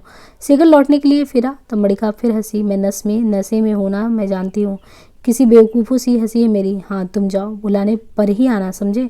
शेखर चल पड़ा। मैं ठीक कहती हूँ, बंट एंड बोथ। शरीर इसी के काबिल, इसी के काबिल, तुम मूर्ख हो मूर्ख, मेरे जान दे बैपिस्ट।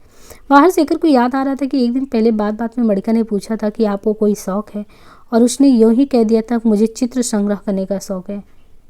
हाउ अनइंटरेस्टिंग, कितना अरुचिकर, कोई जीव नहीं। शेखर ने बताया कि बहुत पहले उसे पशु पक्षी पालने या तितलियां पकड़ने का शौक था, अब नहीं रहा। बस आई कलेक्ट मीन, मैं तो पुरुष, उसने कहा, बस आई कलेक्ट मेन, मैं तो पुरुषों का संग्रह करती हूँ। कैसे कैसे अजीब नमूने होते हैं। लेकिन एकाएक उसका स्वर ऊब और थकान से भर गया था। चमड़ी के नीचे सब एक से असभ्य असंस्कृत लोप पशु हैं। उस दिन का यह वार्तालाप याद करके शेखर के मन ने जोड़ा, चमड़ी के नीचे सब एक से सब पुरुष, सब स्त्रियाँ, पुरुष और स्त्री, स्त्री और पुरुष। दांत हैं पर आंख नहीं, कौर लेते हैं पर पचा नहीं सकते, चमड़ी के नीचे सब एक से लोलूप पशु। जान दी बैप्टिस्ट, तुम मूर्ख हो मूर्ख। मन में दृढ़ निश्चय किए हुए अब वह बिना बुलाए, क्या बुलाने पर भी वहां नहीं जाएगा। कालू से लड़ने के बाद चतुर्सेन के दिल से बहिष्कृत, अपने से कम बुद्धि वाले से अभिमान के कारण खींचा हुआ, बार बार अधिक खर्चा मांगने पर संतोषजनक उत्तर न आने से घर से अप्रसन्न शेखर जब एक विषण औदाश में अपने कमरे में बैठकर दूरगामी अपमानी घोड़े की तरह अतीत की मिट्टी खोदने लगा और चाहने लगा कि वह पहले की भांति ऐसे समय में अपने को सांत्वना देने के गद्य में या पद्य में कुछ लिखे, तो उसने पाया कि मणिका के कहे हुए कुछ एक वाक्य बार बार आकर उसके विचारों को बिखेर देते, उसे बाध्य करते कि आसानी से उन्हें टालने के बजाय उन पर विचार करे। वो नहीं चाहता था कि वैसा करना, किंतु उसकी स्मृति में ही कुछ ऐसी बाध्यता थी कि वह विवश हो जाता। चतुर्सेन के दल के लोगों को और कौल बहनों को वो बड़ी आसानी से मन से निकाल सकता था। वे केवल एक क्षुद्र व्यभिचार के फैशनेबल रूप थे, किंतु मणिका वह एक शक्ति का विकृत और भ्रष्ट रूप था जो ग्लानिजनक पर तिरस्कारी नहीं, उसकी उपेक्षा नहीं होती थी। मणिका की उसकी श्रेणी की आत्मा रोगग्रस्त थी, किंतु ये आत्मा वह और रोग भी एक अकेला नहीं था, वह आधुनिक आत्मा का रुझान ही था। शेखर ने सांत्वना की खोज छोड़ दी, गद्य और पद का मोह छोड़कर वहीं लिखना शुरू कर दिया जो उसके मन में से बीत रहा था। विद्यार्थी और शिक्षक, फैशन और संस्कृति, बुद्धि और वासना, प्रकृति और निवृत्ति और आसक्ति धीरे धीरे उसके लिखने की गति को बढ़ाने लगी। मन भी मानो ढांचे में ढलने लगा और बढ़ते हुए विस्मय में उसने देखा कि अब वह गद्य और पद्य, कथा और निबंध सब कुछ लिखता जा रहा है, और ये वह लिखकर सृजन का सुख नहीं, केवल जो परिश्रम है उसका संतोष पाता है। यदि भी वो कल्पना के मधुर रंग से नहीं, केवल परिचित अनुभूति के तिक्त से वो लिखता है। कागज उठाकर अलमारी के बड़े दराज में पटक देता, तथापि उसके मन शिक्षित और अविकसित होते जा रहे हैं। जो पुरुष और स्त्री उससे घेरे हुए उसकी दुनिया को बनाते हुए सब अंततोगत्वा बुरे नहीं है। वे सदिच्छाओं के बलहीन पुंज है, उनमें सत्कामना है लेकिन कामना पर्याप्त नहीं।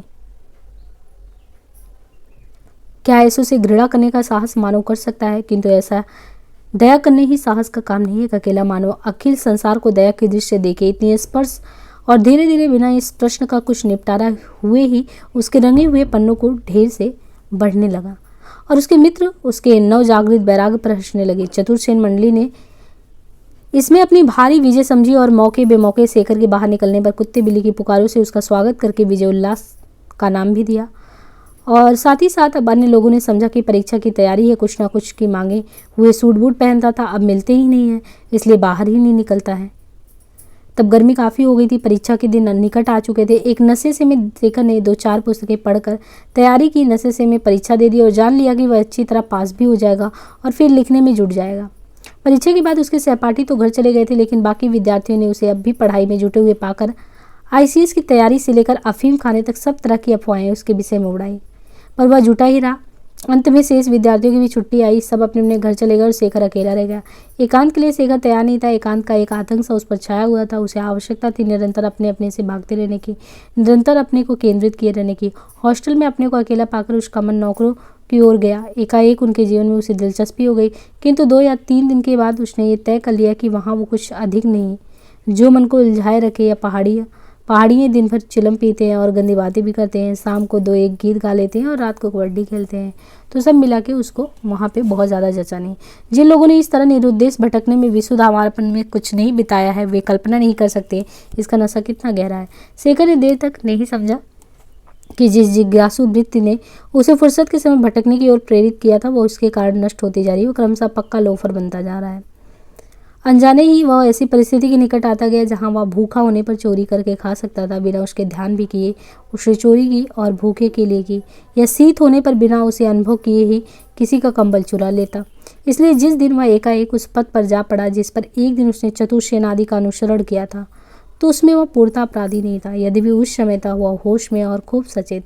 जो जो वह उस धुंधले और रंग बिरंगे प्रकाश वाले मोहल्ले में घूमने लगा, त्यों त्यों उसका मन अधिक जागृत और चौकन्ना होने लगा। उसने माने अपनों के जागने के लिए अपने मन को झकझोर देने वाला कहा, शेखर जागो, समझो तुम कहाँ हो। ये है वेश्याओं का मोहल्ला, ये शरीर बिकते हैं यहाँ पे, यहाँ तृप्ति बिकती है, यहाँ सुख बिकता है। किंतु उसके मन ने इसे पकड़ने से इनकार किया। शेखर ने बढ़ते हुए रोष को बार बार दोहराना भी शुरू किया, वेश्या, प्रॉस्टिट्यूट, रन्नी, जहाँ समझी नहीं, लज्जा नहीं, रोशनी है, अंधकार नहीं है, रंगे रंगे हुए मुँह। किंतु इससे भी उनका मन शिथिलतर ही होता गया, जागा नहीं। शेखर का नियंत्रण करने को राजी नहीं हुआ, उसे आगे बढ़ाने को तैयार भी नहीं हुआ। मानो आगे जो भी जा रहा हो और जो चेतावनी दे रहा हो, दोनों से उसे कोई सरोकार नहीं है। एकाएक कोई औरत उसे टकरा गई। उसने अचकचाकर देखा, वह टक्कर अचानक नहीं लगी। औरत ने जानबूझकर उद्धरता से, अश्लीलता से उसे ढकेला। शेखर एकटकी उसकी ओर देखता रहा, बिना क्रोध के, बिना अनुभूति के, और एक ओर हटकर खड़ा हो गया। अचंभे में एक गाली दी और बढ़ गई। शेखर ने अपने को पूछना चाहा, वह क्यों वहाँ पे आया है, क्या करने आया है, क्या लेने आया है। उसने शायद उम्मीद की थी कोई सनसनीदार घटना होगी, या तीव्र घृणा या क्रोध, कोई ऐसा विराट क्या होगा उसे आंदोलित कर देगा, पर कुछ नहीं। एक चबूतरे पर दो छोटे छोटे अनंगे लड़के बैठे हुए थे। वे एक विभत्स मुद्रा बनाए से सड़कर बैठे हुए परस्पर गले में बांध डाले थे। प्रत्येक चेष्टा के बाद खिड़की की ओर देखकर एक अर्धभारी हंसी में शेखर ने उनकी दृष्टि का अनुकरण किया। नीले बिजली के डंडे के प्रकाश में फलसाई रंग की साड़ी पहने एक स्त्री बैठी थी, और उस रंगीन प्रकाश में उसके पाउडर से रंगा मुंह ऐसा लग रहा था पानी में पड़ी हुई लाश का। शेखर आगे बढ़ा। एक खिड़की के नीचे चारखानी जूटे के तकाने, और वहाँ भी एक कोई फकीर टाइप में ऐसे ही बैठा था। वो उसकी तरफ थी। उसने तिरस्कृत नजरों से देखा। यहाँ भी नहीं, यहाँ भी केवल हल्की सी विरक्ति, एक झीड़ छल्लाहट और मणिका के एक वाक्य की अनुगुंज चमड़ी के नीचे सभी एक होते हैं, लोलूप पशु पुरुष और पुरुष स्त्री और स्त्री, पुरुष और स्त्री। शेखर और आगे बढ़ गया। एक छोटी सी चित्रों में नंगी लड़की ने उसकी बाँह को खींचा। पैसे मेरे पास नहीं है, भाग जाओ। शेखर ने बाँह झटक दी। स्वर भी उसका कठोर था, तो शेखर ने अपने को छुड़ाया भी नहीं, वैसे ही पंजवत आगे चलता गया। लड़की ने भी उसे छोड़ दिया। यानी वहाँ पे जितने भी थे वो तो पैसे के लिए, आर्थिक तौर पे उनके लिए कि एक ही साधन था, तो आर्थिक समस्या को सुलझाने के लिए वो अपनी तरीके से पैसे की जो भी थे तो वो मांग कर रहे थे। शेखर को छीड़ सा कौतूहल हुआ। नाम से वो नहीं जान सका कि कौन सा प्रांत है।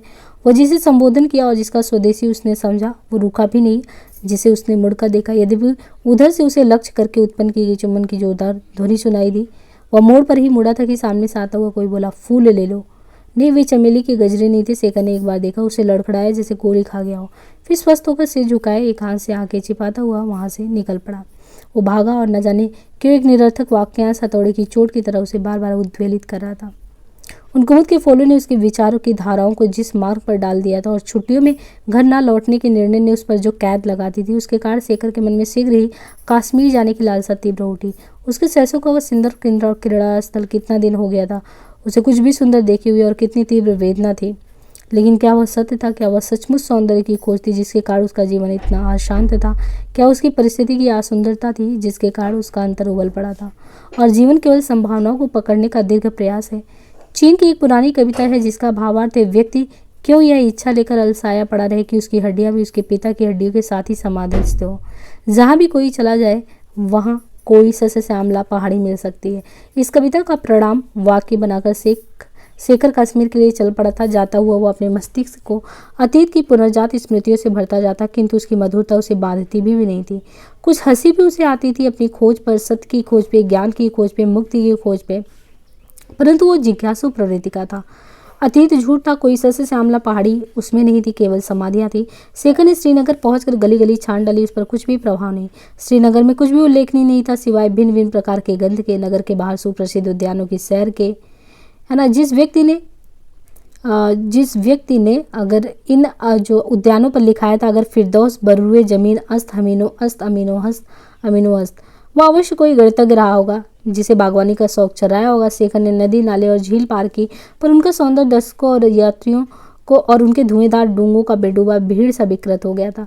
तो उसने नगर छोड़कर हिमालय की अक्षय शुभ्रता में छिपी हुई एक झील की ओर प्रयाण किया। राह के दोनों ओर पार्वत पातिक में खिले हुए लाल, पीले, नीले और श्वेत पुष्प ये सभी देखे, जिसका पाया और पनपने वाला सौभाग्य देखा, किंतु फूल का अंत, किंतु सौंदर्य उसे नहीं मिला। यानी वो जो खोज रहा था, भटक रहा था, वो कुछ भी नहीं मिला उसे। झील बड़े थे, बड़े बड़ों पे जगह पे बर्फ थे, कुंज के डार कभी देखता। और ये सोचता हुआ शेखर देखता हुआ थका हुआ चला जाता। झील के किनारे की एक चट्टान के आड़ में खड़े शेखर को जान पड़ा सामने दो चट्टानों में से अंधेरी सी गुफा बनी है। उसमें कोई शुभ्र वासना देवी पानी में अपने पैर भिगो रही है। फिर उसे लगा वो देवी नहीं मानवी है। शेखर की परिचिता है, किंतु कौन है? नहीं, चेहरा केवल किसी से मिलता है, शारदा या शशि से। शेखर एकाएक जाग पड़ा। वह सो गया था। सोते समय खेमे के पर्दे की थोड़ी सी खुली जगह में से चांदनी उसके मुंह पर आ रही थी। स्वप्न से वह अशांत सा हो गया था। कुछ कुछ अपराधी होने का भावबोध भी हो रहा। बाहर खुली चांदनी छिटकी थी, इतनी प्रज्वल कि निरभ्र आकाश में भी एक तारा एकाध था। झील चमक रही थी। रंगों का वह खेल केवल एक रंग श्वेत का खेल बल्कि केवल मात्र प्रकाश का था। और उस विस्तीर्ण निस्तब्ध रात में इस दृश्य को देखते हुए बोधि की लहरों से उसके शरीर में दौड़ने लगी। उसे रोमांच हुआ। उसने आंखें मूंद ली, मानो आंखें मूंद कर ही वह इस दृश्य को बनाए रखता। आह सौंदर्य! शेखर को कपकपी आ गई। उसने जान पड़ा कि उसके मस्तिष्क पर कोई भारी बोझ है जिसे उतार देना आवश्यक है।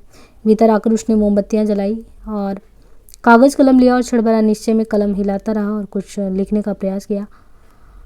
उसने अपना जीवन नगर में बिताया था, नगर की गंदगी और भीड़ में, कला और कोलाहल में।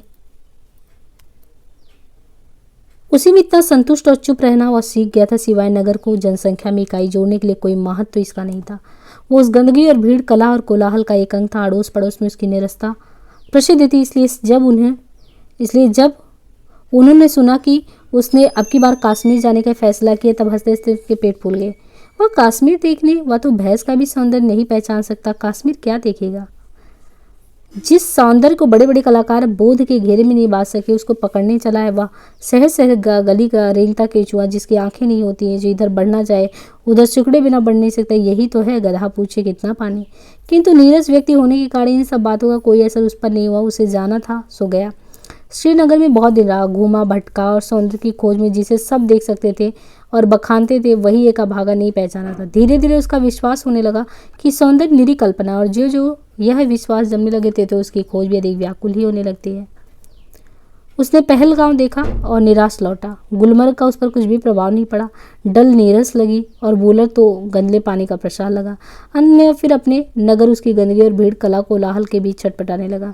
वे चीज़ें सुंदर नहीं थी, कम से कम ग्राहक तो बिल्कुल भी नहीं थे। पकड़ में तो आती थी, समझा तो नहीं जा सकता था, किंतु कार्यारंभ करके बीच में छोड़ देना तो रसिकों का काम है। वह आरसिक कैसे अपनी खोज बीच में छोड़ दे?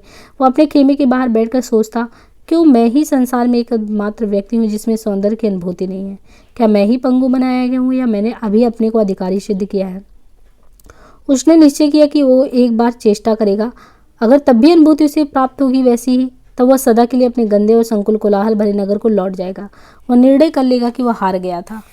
उसने 2 पहाड़ी टुट्टुओं पर अपने आवश्यक सामान लादे और टट्टुओं के मालिक को साथ लेकर चल पड़ा। 4 दिन निरंतर वह चढ़ाई चढ़ता ही गया। जंगल घना होता गया और निस्तब्धता बढ़ती गई। हवा हल्की और तरल और शीतल जान पड़ी गई और चारों तरफ उसने देखा देवदारू, भोज, वृक्ष, ये सब। इससे भी आगे वे बढ़े तब फूल भी चूक गए थे, केवल कहीं कहीं एक आध फूल वगैरह थे। उसके मन में भावना हुई, इस दुर्गम पथ पर एक एक करके सब रसिक रह गए हैं, वृक्ष रह गए हैं, पत्थर है, नीरस है, कोमलता है, सब कुछ तो है। तब क्या वासना से परे? वह जानता है कि वह मिथ्या है।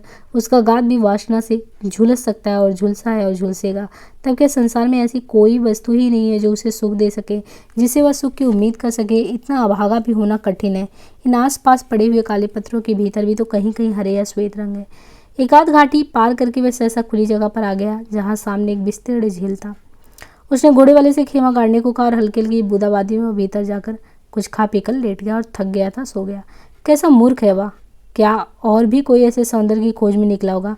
कहानियों में अवश्य सुनते थे, अमुक राजकुमार नीलम के द्वीप में गया जहाँ सौंदर्य की देवी रहती थी, या अमुक बादशाह ने अपने वजीर से कहा मुझे सौंदर्य का सार चाहिए।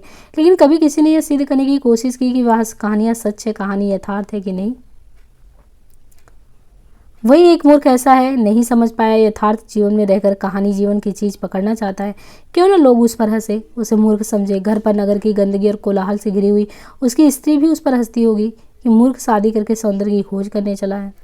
वह अचकचा कर जागा। उसने स्वप्न में देखा था कि एक काली चट्टान की गोल गोल आंखें उस पर टिकी और चट्टान कह रही, तुमने बहुत अच्छा किया जो सौंदर्य की खोज में चले आए, मेरे पास आओ।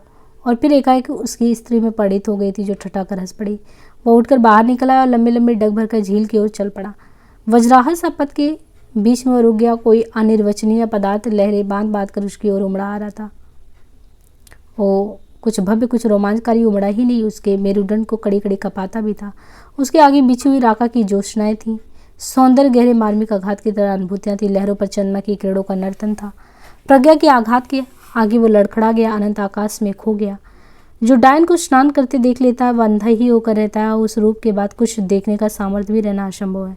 उस पर उन्माद छा गया था। वो बड़बड़ा रहा था। वो बाहें फैलाए हुए झील और बर्फ और आकाश के सौंदर्य को घेरने के लिए बढ़ा जा रहा था, किंतु स्वप्न क्या बाहों से घिर सकते हैं।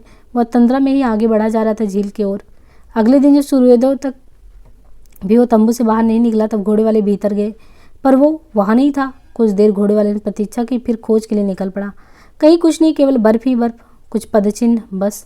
अगले दिन प्रातःकाल ही शेखर ने सामान बांधा, तंबू खड़ा और वापस चल पड़ा। अपनी नई अनुभूति को गांठ में बांध लेने के बाद उसके लिए वहां रहना अनावश्यक हो गया था। 3 दिन के बाद वह पहले डाकघर पहुंचा, जहां उसे कई जगह भटक कर आई हुई उसकी डाक मिली। डाक में कुछ अधिक नहीं था, 2-4 परिचित लिपियां थी। एक नई लिपि देखकर उसने वही लिफाफा सबसे पहले खोला और उसके बाद साफ सभी पढ़े। शशि ने 3 लाइन का पत्र लिखा था। उसके पिता का देहांत हो गया और माँ को बार बार गसें पड़ती हैं। संध्या के समय नीरालोक नीरव घर में प्रवेश करते समय किसी को सामने ना देखकर शेखर ने संतोष की गहरी सांस ली। न जाने क्यों उसके मन में डर बैठा हुआ था कि वह इस घर के ऊपर छाए हुए दुख में हिस्सा नहीं बटा सकेगा। यद्यपि शशि के पिता की बीमारी में वो यहाँ आ चुका था और रह चुका था और घर से एक रस हो चुका था, तब भी उसे लगता था कि उसका लगाव मौसी विद्यावती और शशि से ही है और इस समय वे दुख से घिरी हुई होंगी, तब वो उनके निकट नहीं जा पाएगा और दुख में हिस्सा बटा सकेगा। ऐसा जान पड़ता था कि वह स्वयं निर्वैक्तिक हो गया है। व्यक्ति की अनुभूति सुख दुख उसे नहीं छूती और ऐसी दशा में संवेदना प्रकट करना असंभव है। द्वार पर ढेवड़ी में आंगन में सीढ़ियों पर शेखर को कोई नहीं दिखा। उसने चुपचाप अपना छोटा सा बिस्तरा आंगन में रखा और दबे पांवों पर गया। भूमि पर बिछी हुई एक चटाई पर मौसी विद्यावती मूर्छा में पड़ी थी। उसके माथे पर एक हाथ रख के दूसरे से पंखा करती हुई शशि बैठी थी। शशि की छोटी बहन गौरा हाथ में पानी का गिलास लिए खड़ी थी, लेकिन पानी की छींटों की बजाय नीरव आंसू की बूंदें ही गिरा रही थी। शेखर के मुंह से अकस्मात निकला शशि। फिर वह सकुचा गया। मौसी के पास ही घुटनों के पास बैठकर पानी का गिलास उसने गौरा से लिया और छींटे देने लगे। शशि ने एक बार उसकी ओर देखा। एक सरल विशाल स्वीकृति में उसकी उपस्थिति को अपना लिया और पंखा चलती रही। गौरा शायद सामान देखने के लिए नीचे उतर गई। मौसी ने धीरे धीरे आंखें खोली और एक निर्वेद से उसे पहचान कर फिर मुड़ ली। फिर करवट लेने की कोशिश की और रह गई। फिर उनके अंग शिथिल हो गए और सांस नियमित चलने लगे। शशि ने धीरे से कहा, सो गई, आज 3 दिन बाद सोई हैं। शेखर ने एक बार आंख उठाकर उसकी ओर देखा, मानो पूछना चाहता हो, तो तुम 3 दिन तक देखती रही कि सोती हैं या नहीं, पर कुछ बोला नहीं। शशि उठकर बाहर चली। शेखर पीछे हो लिया। उसके बाहर जाने पर शशि ने कबाड़ बंद करके पूछा, मेरी चिट्ठी मिली थी कब? आज 5 दिन हुए। थे कहाँ तुम? कश्मीर गया था। कश्मीर कहाँ? आते आते 5 दिन लगे। कहाँ नहीं? शशि मेरी अक्ल ठिकाने नहीं थी, कहकर शेखर एकाएक चुप हो गया। शशि रसोई घर में गई और धीरे धीरे रसोई की सामग्री जुटाने में लगी। शेखर ने कहा, मैं मदद करूं? शशि ने चुपचाप आटे के परात उसकी ओर धकेल दिया और एक लोटा पानी भी रख दिया। स्वयं तरकारी काटने लगी। मदद की इस प्रकार निर्विवाद स्वीकार हो जाने पर शेखर को विस्मय हुआ। उसने स्थिर दृष्टि से शशि की ओर देखा, तब उसने जाना कि शशि स्वयं वहाँ नहीं है। वहाँ केवल एक मानव यंत्र है जो दूसरों को चलाने के लिए स्वयं चलता जा रहा है और चलता जा रहा है।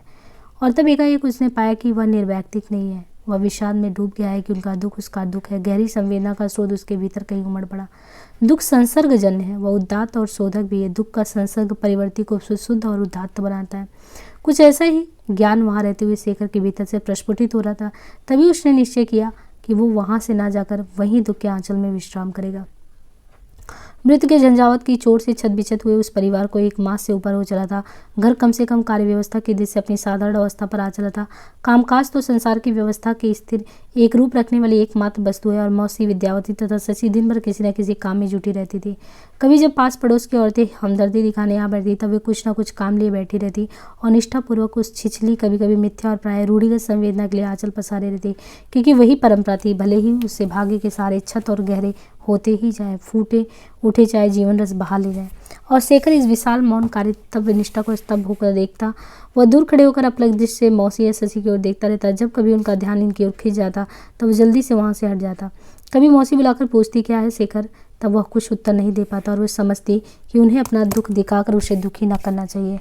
उनकी कल्पना में ना आता कि उनका दुख, सुख, आक्रोश, आवेश, राग विराग तत्काल ही कार्य में परिणत हो जाता। जो व्यक्ति के लिए ऊंची से ऊंची चोटी तक उबड़ खाबड़ पगडंडी दिखाने को तैयार है, किंतु समष्टि के लिए थोड़ी सी दूर तक भी प्रशस्त पथ बनने के रुक नहीं, वह जिनमें संयम नहीं है, जिसमें पानी का बहने और बहाने का धर्म तो अपना लिया है पर सींचने का काम नहीं सीखा, तब वह दौड़कर किसी एकांत कमरे में छिप जाता और अपने को कोसा करता, कितना लंबा जीवन उसने व्यर्थ बिता दिया। अपनी पूंछ का पीछा करने वाले कुत्ते की तरह अपने आसपास ही चक्कर काट कर रह गया। दूसरों का दुख, दूसरों की वेदना उसने जानी ही नहीं, जाननी चाहिए नहीं, जानने की संभावना नहीं छोड़ी। न जाने इसका श्रेय किसे था कि उस दिन एकाएक बात होने लगी थी और मौसी, शशि, शेखर तीनों ही जैसे कोई बात तोड़कर बोलते रहते। शेखर को यह देखकर बहुत संतोष हुआ कि उसकी एक आध बात पर मौसी मुस्कुरा भी दी थी, यदि वो मुस्कुराहट ही किसी दूसरे की आंखों में आंसू लाने के लिए पर्याप्त थे। शेखर शायद अपने भावी कार्यक्रम के बारे में कुछ बात कहते कहते एकाएक कह गया था, यह मुझसे नहीं हो सकता, इसकी तो रेखा ही मेरे हाथ में नहीं है। और शशि ने पूछा था, आपको हाथ देखने आता है? शेखर के कुछ उत्तर देने से पहले विद्यार्थी ने हाथ बढ़ाकर कहा, सच देखकर बताओ तो मेरी आयु कितनी है? शेखर प्रश्न से इतना विस्मित हुआ कि शशि के प्रश्न का नकारात्मक उत्तर भी नहीं दे पाया। मौसी का हाथ अपने हाथ में लेकर आयु रेखा देखते हुए उसने जैसे किसी अनुक्त संशय का प्रतिवाद करते हुए कहा, क्यों, अभी तो बहुत है। नहीं नहीं शेखर, ये बताओ कि कम है। मौसी के स्वर में एक मर्मभेदी तीखापन था। कम बताओ शेखर, कम। और मानो एकाएक करुणा के प्रभाव में वो खो गई। मौसी ने चुप होकर हाथ खींच लिया। शेखर का आगे बढ़ा हुआ हाथ वैसे ही हाथ खुला रहेगा जैसे वह मौसी का हाथ थामते समय था। एक टकी कटी सी आंखों से मौसी की आंखों को देखता रहेगा।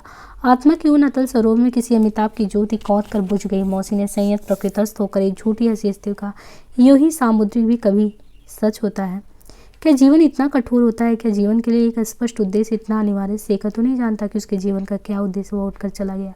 शशि ने अपने जीवन के 17 वर्ष पूरे करके 18वें में प्रवेश किया था। घर में कभी इधर उधर मानो दीवारों से और कभी संवेदना के लिए आई हुई स्त्रियों के मुंह से इस बात की चर्चा शेखर सुन लेता था कि हाय हाय, इसका ब्याह कौन करेगा? इतनी बड़ी अनब्याही लड़की घर में, पर विद्यावती कभी इसकी चर्चा नहीं करती और शशि का इधर कभी ध्यान नहीं गया था। इधर भी शेखर स्पष्ट देखता कि 4 वर्ष पहले की शशि और अब की इस प्रसन्नता गंभीर मूर्ति में भारी अंतर है। शेखर की छुट्टियां समाप्त हो चुकी थी, समय आ गया था कॉलेज जाकर एमए में भर्ती हो जाए, किंतु जाने का उसका मन नहीं था। विद्यार्थी ने जब उससे पूछा, शेखर अब छुट्टियां कितनी और बाकी है, तब वे सोच कर कि दाखिले के दिनों के बाद भी वह जाने पर तो ले ही ले जाएगा, उसने कह दिया, अभी काफ़ी है। किंतु शशि के फिर वही प्रश्न पूछे पर उसने कहा, क्यों, अब आगे पढ़ेंगे नहीं? पढ़ूंगा तो, पर जाने की क्या जल्दी है? पढ़ाई तो करनी चाहिए ना। यहाँ पर फिर आ जाइएगा, हम लोगों का क्या है? और आजकल तो हम लोग आपको तनिक भी सुख नहीं दे सकते। इतना शांत तो मैं और कहीं नहीं रहता जितना यहाँ। ये तो कहने की बात है, नहीं सच। और अब की बार तो विशेष शांति मिली आप लोगों का दुख बटाकर। क्यों? दुख की छाया एक तरह की तपस्या ही है, उससे आत्मा शुद्ध होती है। क्या आपको निश्चय है? कुछ विस्मित सा होकर शेखर ने कहा, क्यों? दुख उसी की आत्मा को शुद्ध करता है जो उसे दूर करने की कोशिश करता और किसी का नहीं। तो मैं समझा नहीं। आप हमारे दुख में आकर मिल गए, हमें उसमें सांत्वना भी मिली, पर आपका कर्तव्य क्या वहीं तक था? दुख सब जगह है, आप उसे एक ही जगह समझकर उसकी छाया में रहना चाहते हैं और आपका जो काम है उसमें अनिच्छा दिखा रहा है। आप कॉलेज जाइए। शेखर अचंभे में आ गया। शशि ने इतनी लंबी बात उसे कभी नहीं कही थी और बात लंबी ही नहीं गहरी भी थी। उसने धीरे धीरे कहा, आप ठीक कहती हैं मैं, और देखो खबरदार जो आप कभी मुझे आप कहा तो, मेरा नाम शशि है और तुम्हारा शेखर। शायद अपने ही साहस पर कुछ झेप कर शशि एकदम लौट कर चली गई। शेखर देखता रह गया। आपकी बार पढ़ाई के नाम से शेखर को अधिक कुछ नहीं करना था, क्योंकि साहित्य विषय लेकर एमए करने में तो इधर उधर की सब पढ़ाई भी पाठ्यक्रम में ही आ जाती है। 2-4 विशेष ग्रंथ, लक्षण ग्रंथ, भाषा शास्त्र आदि पीछे भी पढ़े जा सकते हैं। शेखर ने अपने को साधारण विद्यार्थी जीवन से कुछ खींचकर पिछले कुछ महीनों के अनुभव को बचाना आरंभ किया। एक छोटे से हॉस्टल का संरक्षक बन जाने से उसे ये अलगाव प्राप्त करने में सुविधा भी हुई। उसके कुछ ही दिन बाद जब राष्ट्रीय कांग्रेस के अधिवेशन के लिए स्वयं सेवकों की मांग हुई, तब उसने भी अपना नाम पहले ही दल में लिखा लिया और नियम पूर्वक ड्रिल की शिक्षा लेने लगा। उसमें कोई विशेष राजनीतिक जागृति हो ऐसा नहीं था, किंतु ड्रिल के नियमाचरण से उसे कुछ शांति मिलती थी। वह यह भी सोचता था कि शायद इस प्रकार बाहरी नियम से उसके भीतर भी कहीं नियम की व्यवस्था हो जाए। अपनी ट्रेनिंग पूरी करने के बाद उससे बाद में भर्ती होने वाले जत्थों की ट्रेनिंग देने का काम मिला। वास्तव में यहाँ और भी अच्छी ट्रेनिंग थी, क्योंकि उसमें शरीर के साथ मन को भी चौकन्ने रहकर चीज़ों को देखना होता था। कांग्रेस का अधिवेशन समीप आते देर न लगी। एक दिन शेखर भी बिस्तर गोल कर उसे वर्दी वेष्टित कंधों पर लाद कर लारी में पटक स्वयं सेवकों के पहले के दल के साथ कैंप में जा पहुंचा। ट्रेनिंग प्राय पूर्ण हो चुकी थी। केवल देश से आए हुए कुछ एक व्यक्ति जल्दी जल्दी 4 बार परेड कराकर कोशिश कर रहे थे कि स्वयंसेवी सेना का संगठन तैयार हो। सेनापति स्वयंसेवी, किंतु उनके बीच संबंध स्थापित करने के छोटे बड़े अफसरों को जो जाल रहता था वो नहीं था। उसकी ओर अभी तक विशेष ध्यान नहीं गया था, क्योंकि 4 दिन की बात है, सबको मिलाकर किसी तरह काम चलाना है। किंतु मिलकर काम चलाने में ये तो स्पष्ट होता नहीं कि कौन आज्ञा दे और कौन उसे पाले। एक दिन 5 मुख्य अफसर दलपति चुने गए और अगले दिन परेड में बाकी अफसरों का चुनाव हुआ। शेखर के पास अपनी योग्यता अयोग्यता के अतिरिक्त कोई सिफारिश नहीं थी, फिर भी उसे एक मातहत अफसर सरदार बना दिया गया और काम यह मिला कि कैंप का प्रबंध वो संभाले।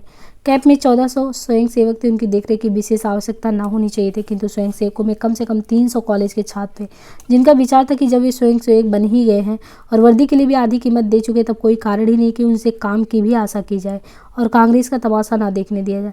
सप्ताह में 3 बार उन्हें शहर में अपने घर जाने की भी आवश्यकता थी। वे इस जंगल में ठिठुर कर मरने नहीं आए थे। काम दिन में होता, राम को चाहे कहीं सो जाए, और फिर स्वयं से उनका भारी बोझ उठाकर उन्हें मनोरंजन की भी ज़रूरत होती थी। ये सारी चीज़ें थी। फिर कुछ बेचारे ऐसे भी थे जिन्हें ये भी पता नहीं था कि निवृत्ति के लिए कहाँ जाना होगा, भोजन के लिए कहाँ क्या करना होगा, और बहुत सारी शिकायत थी। और कुछ ऐसे थे जो वर्दी पहनकर अपने को उन सब कर्मों का अधिकारी समझते जो उन्होंने गोरे सैनिकों या पुलिस वालों को करते देखा है। उनकी समझ में उनका यह अधिकार सीमित करना मानो सेना को पंगु बनाना था। फिर कांग्रेस में आए हुए कुछ प्रतिनिधि ऐसे थे जिन्होंने खेमों को किराया देकर संघ में सारा स्वयंसेवक दल भी नौकर बना रखा था। वॉलेंटियर भेजी गई कमोड स्वीप करके इस प्रकार की उचित मांगों के लिए उन्होंने देखा। और कुछ वॉलेंटियर अफसर भी थे जिनकी पात्रता का आधार उनकी योग्यता नहीं, उनके संबंधियों का प्रभाव था। ऐसे लोगों को दूसरे कामों की कमी नहीं थी। कैंप में आकर बेवकूफ़ों से माथापच्ची करते, जिन महाशय का काम स्वयंसेवकों का काम पर नियुक्त करना था, वे दिन में तो 2 बार नियुक्तियां कर जाते थे, पर शाम के भोजन के बाद पौष की कड़ाके की सर्दी में अपने स्थान से कैंप तक आना उन्हें नागवार गुजरता था। अतः प्राय ही शाम को ड्यूटी वाला स्वयंसेवक अपने स्थान पर दूसरा आदमी आता ना पाकर आधी आधी रात तक खड़ा ही रह जाता था। 11 बजे के बाद से शेखर के पास संदेश आने लगते, अमुक सेवक 5 घंटे से ड्यूटी पर है, कोई उसे मुक्त करने नहीं गया, अमुक को 6 घंटे हो गए। तो ये सारी चीज़ें शेखर को काफ़ी काम था। प्रातः काल 6 बजे वह खेमे के दफ्तर में आकर स्टूल पर बैठ जाता। 2 बजे 3 और 10 बजे तक पाठान अर्दली किसी तरह लड़ झगड़ कर उसका खाना ले आते। वही एक बार चाय पी लेता। रात के 12 बजे शेखर खेमे से निकलता और शिकायतों से ऊब कर सोचता कि सोने से पहले एक चक्कर लगाकर देखा हूँ कौन कब से कहाँ है, ताकि फिर निश्चिंत सो सकूँ। 2 बजे रात वह थका चुका अपनी तक पहुँचता और फिर वर्दी ढीली की बूट न खोलने तक भी 11 आदमियों से भरी उस छोलदारी में इतने ही स्थान में वह पैर फैला के सो जाता। अनुशासन के लिए दिन रात पिसते हुए शेखर ने एक दिन उनके विरुद्ध घोर अपराध किया। कॉलेज के विद्यार्थियों वाले तंबू में 3-4 बार जुआ खेलती हुई टोलियां पाई गई थी। पहली बार शेखर ने केवल पासे जब्त किए थे और चेतावनी दी थी कि यह काम अशोभन है, दोबारा नहीं होना चाहिए। दूसरी बार उसने ताश और लोगे पैसे जब्त किए। एक परेड भी कराई। तीसरी बार उसने 3 व्यक्तियों को दिन भर के लिए कैंप से बाहर भी निकाल दिया था। जो लोग परिश्रम करते थे, अपनी ड्यूटी बजाते थे, उनको इतनी फुर्सत नहीं होती थी कि जुआ खेले, और फिर नियुक्त करने वाले अफसर की कृपा से वे चूर भी ऐसे होते थे उनको फुर्सत ही नहीं मिलता था। लेकिन यही है कि जो ड्यूटी अपना नहीं करते थे उनके पास समय ही समय होता था। चौथी बार एक टोली जो जुआ खेलती पकड़ी गई और उसमें 2 व्यक्ति ऐसे निकले जो पहली 3 घटनाओं में भागी थे, तब शेखर ने आवश्यक समझा कि कोई अधिक गंभीर कार्रवाई करनी चाहिए। सम्मिलनी का बिगुल बजा। कैंप में जितने स्वयंसेवक थे उपस्थित थे, सब बीच में परेड के लिए छोड़ी गई जगह में कतार बांध कर खड़े हो गए। उनके चेहरे से दिख रहा था कि दोपहर के समय अकस्मात बिगुल की पुकार से वे चौंक गए हैं। कतारों को आराम मुद्रा में खड़े होने का आदेश देकर ध्वजदंड के नीचे शेखर ने कहा, स्वयंसेवकों, आज आपको एक आवश्यक सूचना देने के लिए बुलाया हूँ। कैंप के लिए कलंक की बात है कि यहाँ 4 बार जुआ खेलने वाले दल पकड़े गए हैं पहली बार, और शेखर ने क्रमशः 4 बार के अपराधियों के नाम और पिछली 3 बार की दंड व्यवस्था की बात सुनी। चौथी बार के 3 व्यक्ति नए हैं, उन्हें वही दंड दिया जाएगा जो पिछली बार दिया गया था, लेकिन 2 व्यक्ति ऐसे हैं जो आज चौथी बार खेलते पकड़े गए हैं। तो बल्कि किसी भी दंड की बात की व्यर्थी दिखती है। क्षण भर के लिए वह रुक गया। एक बार उसने चारों ओर देखा, उसका रुकना प्रभाव डाल गया था। इनके लिए यही उपाय है कि हम लोग खेदपूर्वक स्वीकार कर लें कि वे स्वयं की वर्दी के योग्य नहीं है। क्षण भर और रुक कर और 3 कदम आगे मार्च। दोनों आगे निकल गए। अर्दली ने सामान रख कर एक बिस्तर, एक छोटा सा बैग लिया।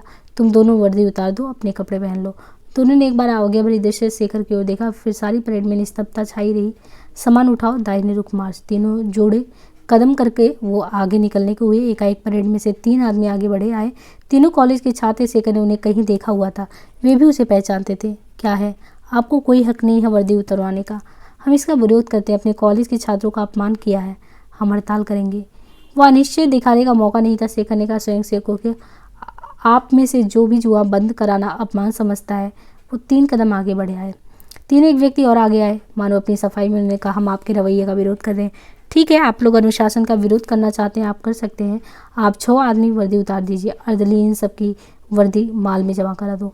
उनकी थोड़ी सी बिकल में शेखर ने समझ लिया अनुशासन विजयी होगा। वह बोला, जो लोग अनुशासन मानते हैं वे अभी अपने स्थान पर चले जाएं। 4 आदमी हट गए। और आप लोग अभी अनुशासन तोड़ना चाहते हैं? हम सेनापति के पास अपील करना चाहते हैं। अपील दंड के बाद ही होती है, लेकिन आप कर सकते हैं। परेड बर्खास्त हुई। शेखर चुपचाप अपने दफ्तर की ओर जाता हुआ सोचने लगा। बात बढ़ाना तो वह नहीं चाहता था, लेकिन और चारा ही क्या था। वह दफ्तर में बैठे ही तक बुलाया है, सेनापति जी बुलाते हैं। शेखर ने जाकर सावधान मुद्रा करके एक सलाम किया और सेनापति अपने खेमे में गद्दे के सहारे बैठे थे। बैठे पास ही जो है 1-2 उच्चकारकर्ता बैठे थे। आइए आइए बैठिए, क्या बात है? शेखर जो का त्यों खड़ा रहा। इन दोनों को कुछ शिकायत है? जी हाँ। मामला क्या है? संक्षेप में चारों जुए के बारे में बताया। सेनापति ने वादी को उन्मुख कहा, क्यों भाई, जुआ खेलना तो बुरी बात है ना, फिर खेलने वालों को सजा तो मिलनी ही चाहिए। उसकी बात हम नहीं करते, लेकिन कॉलेज के 2 छात्रों को सरेआम बेइज्जती करना ये तो बहुत ही बुरी बात है ना। अब सेनापति शेखर की ओर उन्मुख होकर बोले, देखो भाई, 10-15 दिन की कुल बात है, किसी तरह मिलजुल कर बरतना है। ये शेखर से सहा नहीं गया। रोज से ओट चबाकर बोला, गुजारा? आप गुजारा करना चाहते हैं?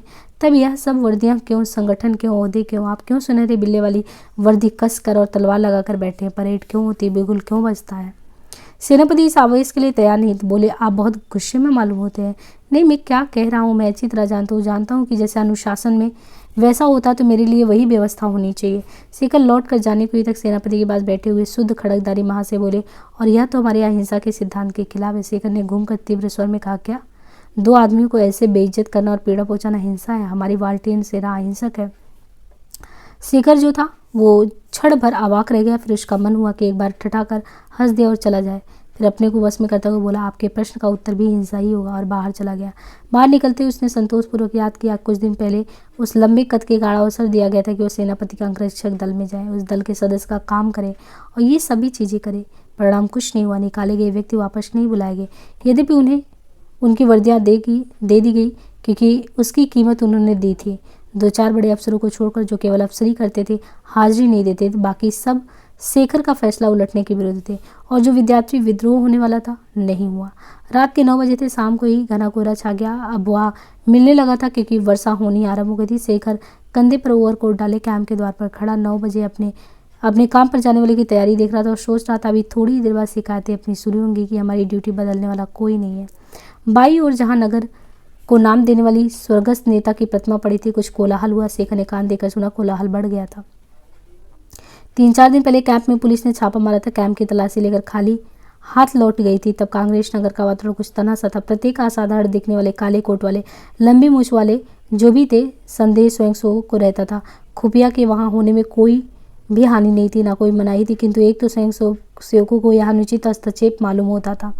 उस समय भी एक ऐसे ही व्यक्ति को पकड़े हुए 5-7 स्वयं सेवक घसीटे ले आ रहे थे। शेखर ने निकट पहुंचकर डबट कर, कौन है, छोड़ दो भाई इसका। सीआईडी है, सीआईडी, चोर है चोर। बच्चों, कांग्रेस का राज कोई मखौल नहीं है। एकदम इतने सब उत्तरों की अपेक्षा करता हुआ शेखर ने फिर कहा, छोड़ दो। स्वयं सेवक छोड़कर अलग खड़े हो गए। यह प्रतिमा के पास अंधेरे में घूम रहा था। मैंने पूछा कि वहाँ क्या काम है, तो बोला कि अपना काम देखो। मैंने कहा कि प्रतिमा का पहरा मेरा काम है, और उसे कोई काम ना हो तो वहाँ से चला जाए। तो बोला कि बहुत देखें तुम जैसे पहरेदार। धूल झाड़ दे। उस आदमी ने शेखर से पूछा, ये ठीक कहते हैं? मैं सीआईडी का इंस्पेक्टर हूँ। इन सालों ने मेरी बेइज्जती की है और मेरे काम में हर्ज भी किया है। मैं एक एक को मजा चखाऊंगा। आपने पहले ही कह दिया होता कि मैं सीआईडी का आदमी, तो क्या जिल्लत उठानी पड़ती है? चोर उचक्कों की देखभाल इनका काम है। आप खुद मानेंगे कि आपका रवैया तसल्ली देने वाला नहीं था। खैर, आप जाएं।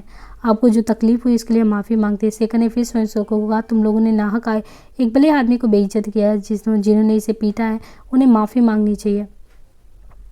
मुझे किसी साले की ज़रूरत नहीं, कहकर वह एक और को बढ़ा। ये आपकी हिफाजत के लिए दोबारा ऐसी घटना ना होने पाए। 2 सेवक उसके पीछे हो लिए।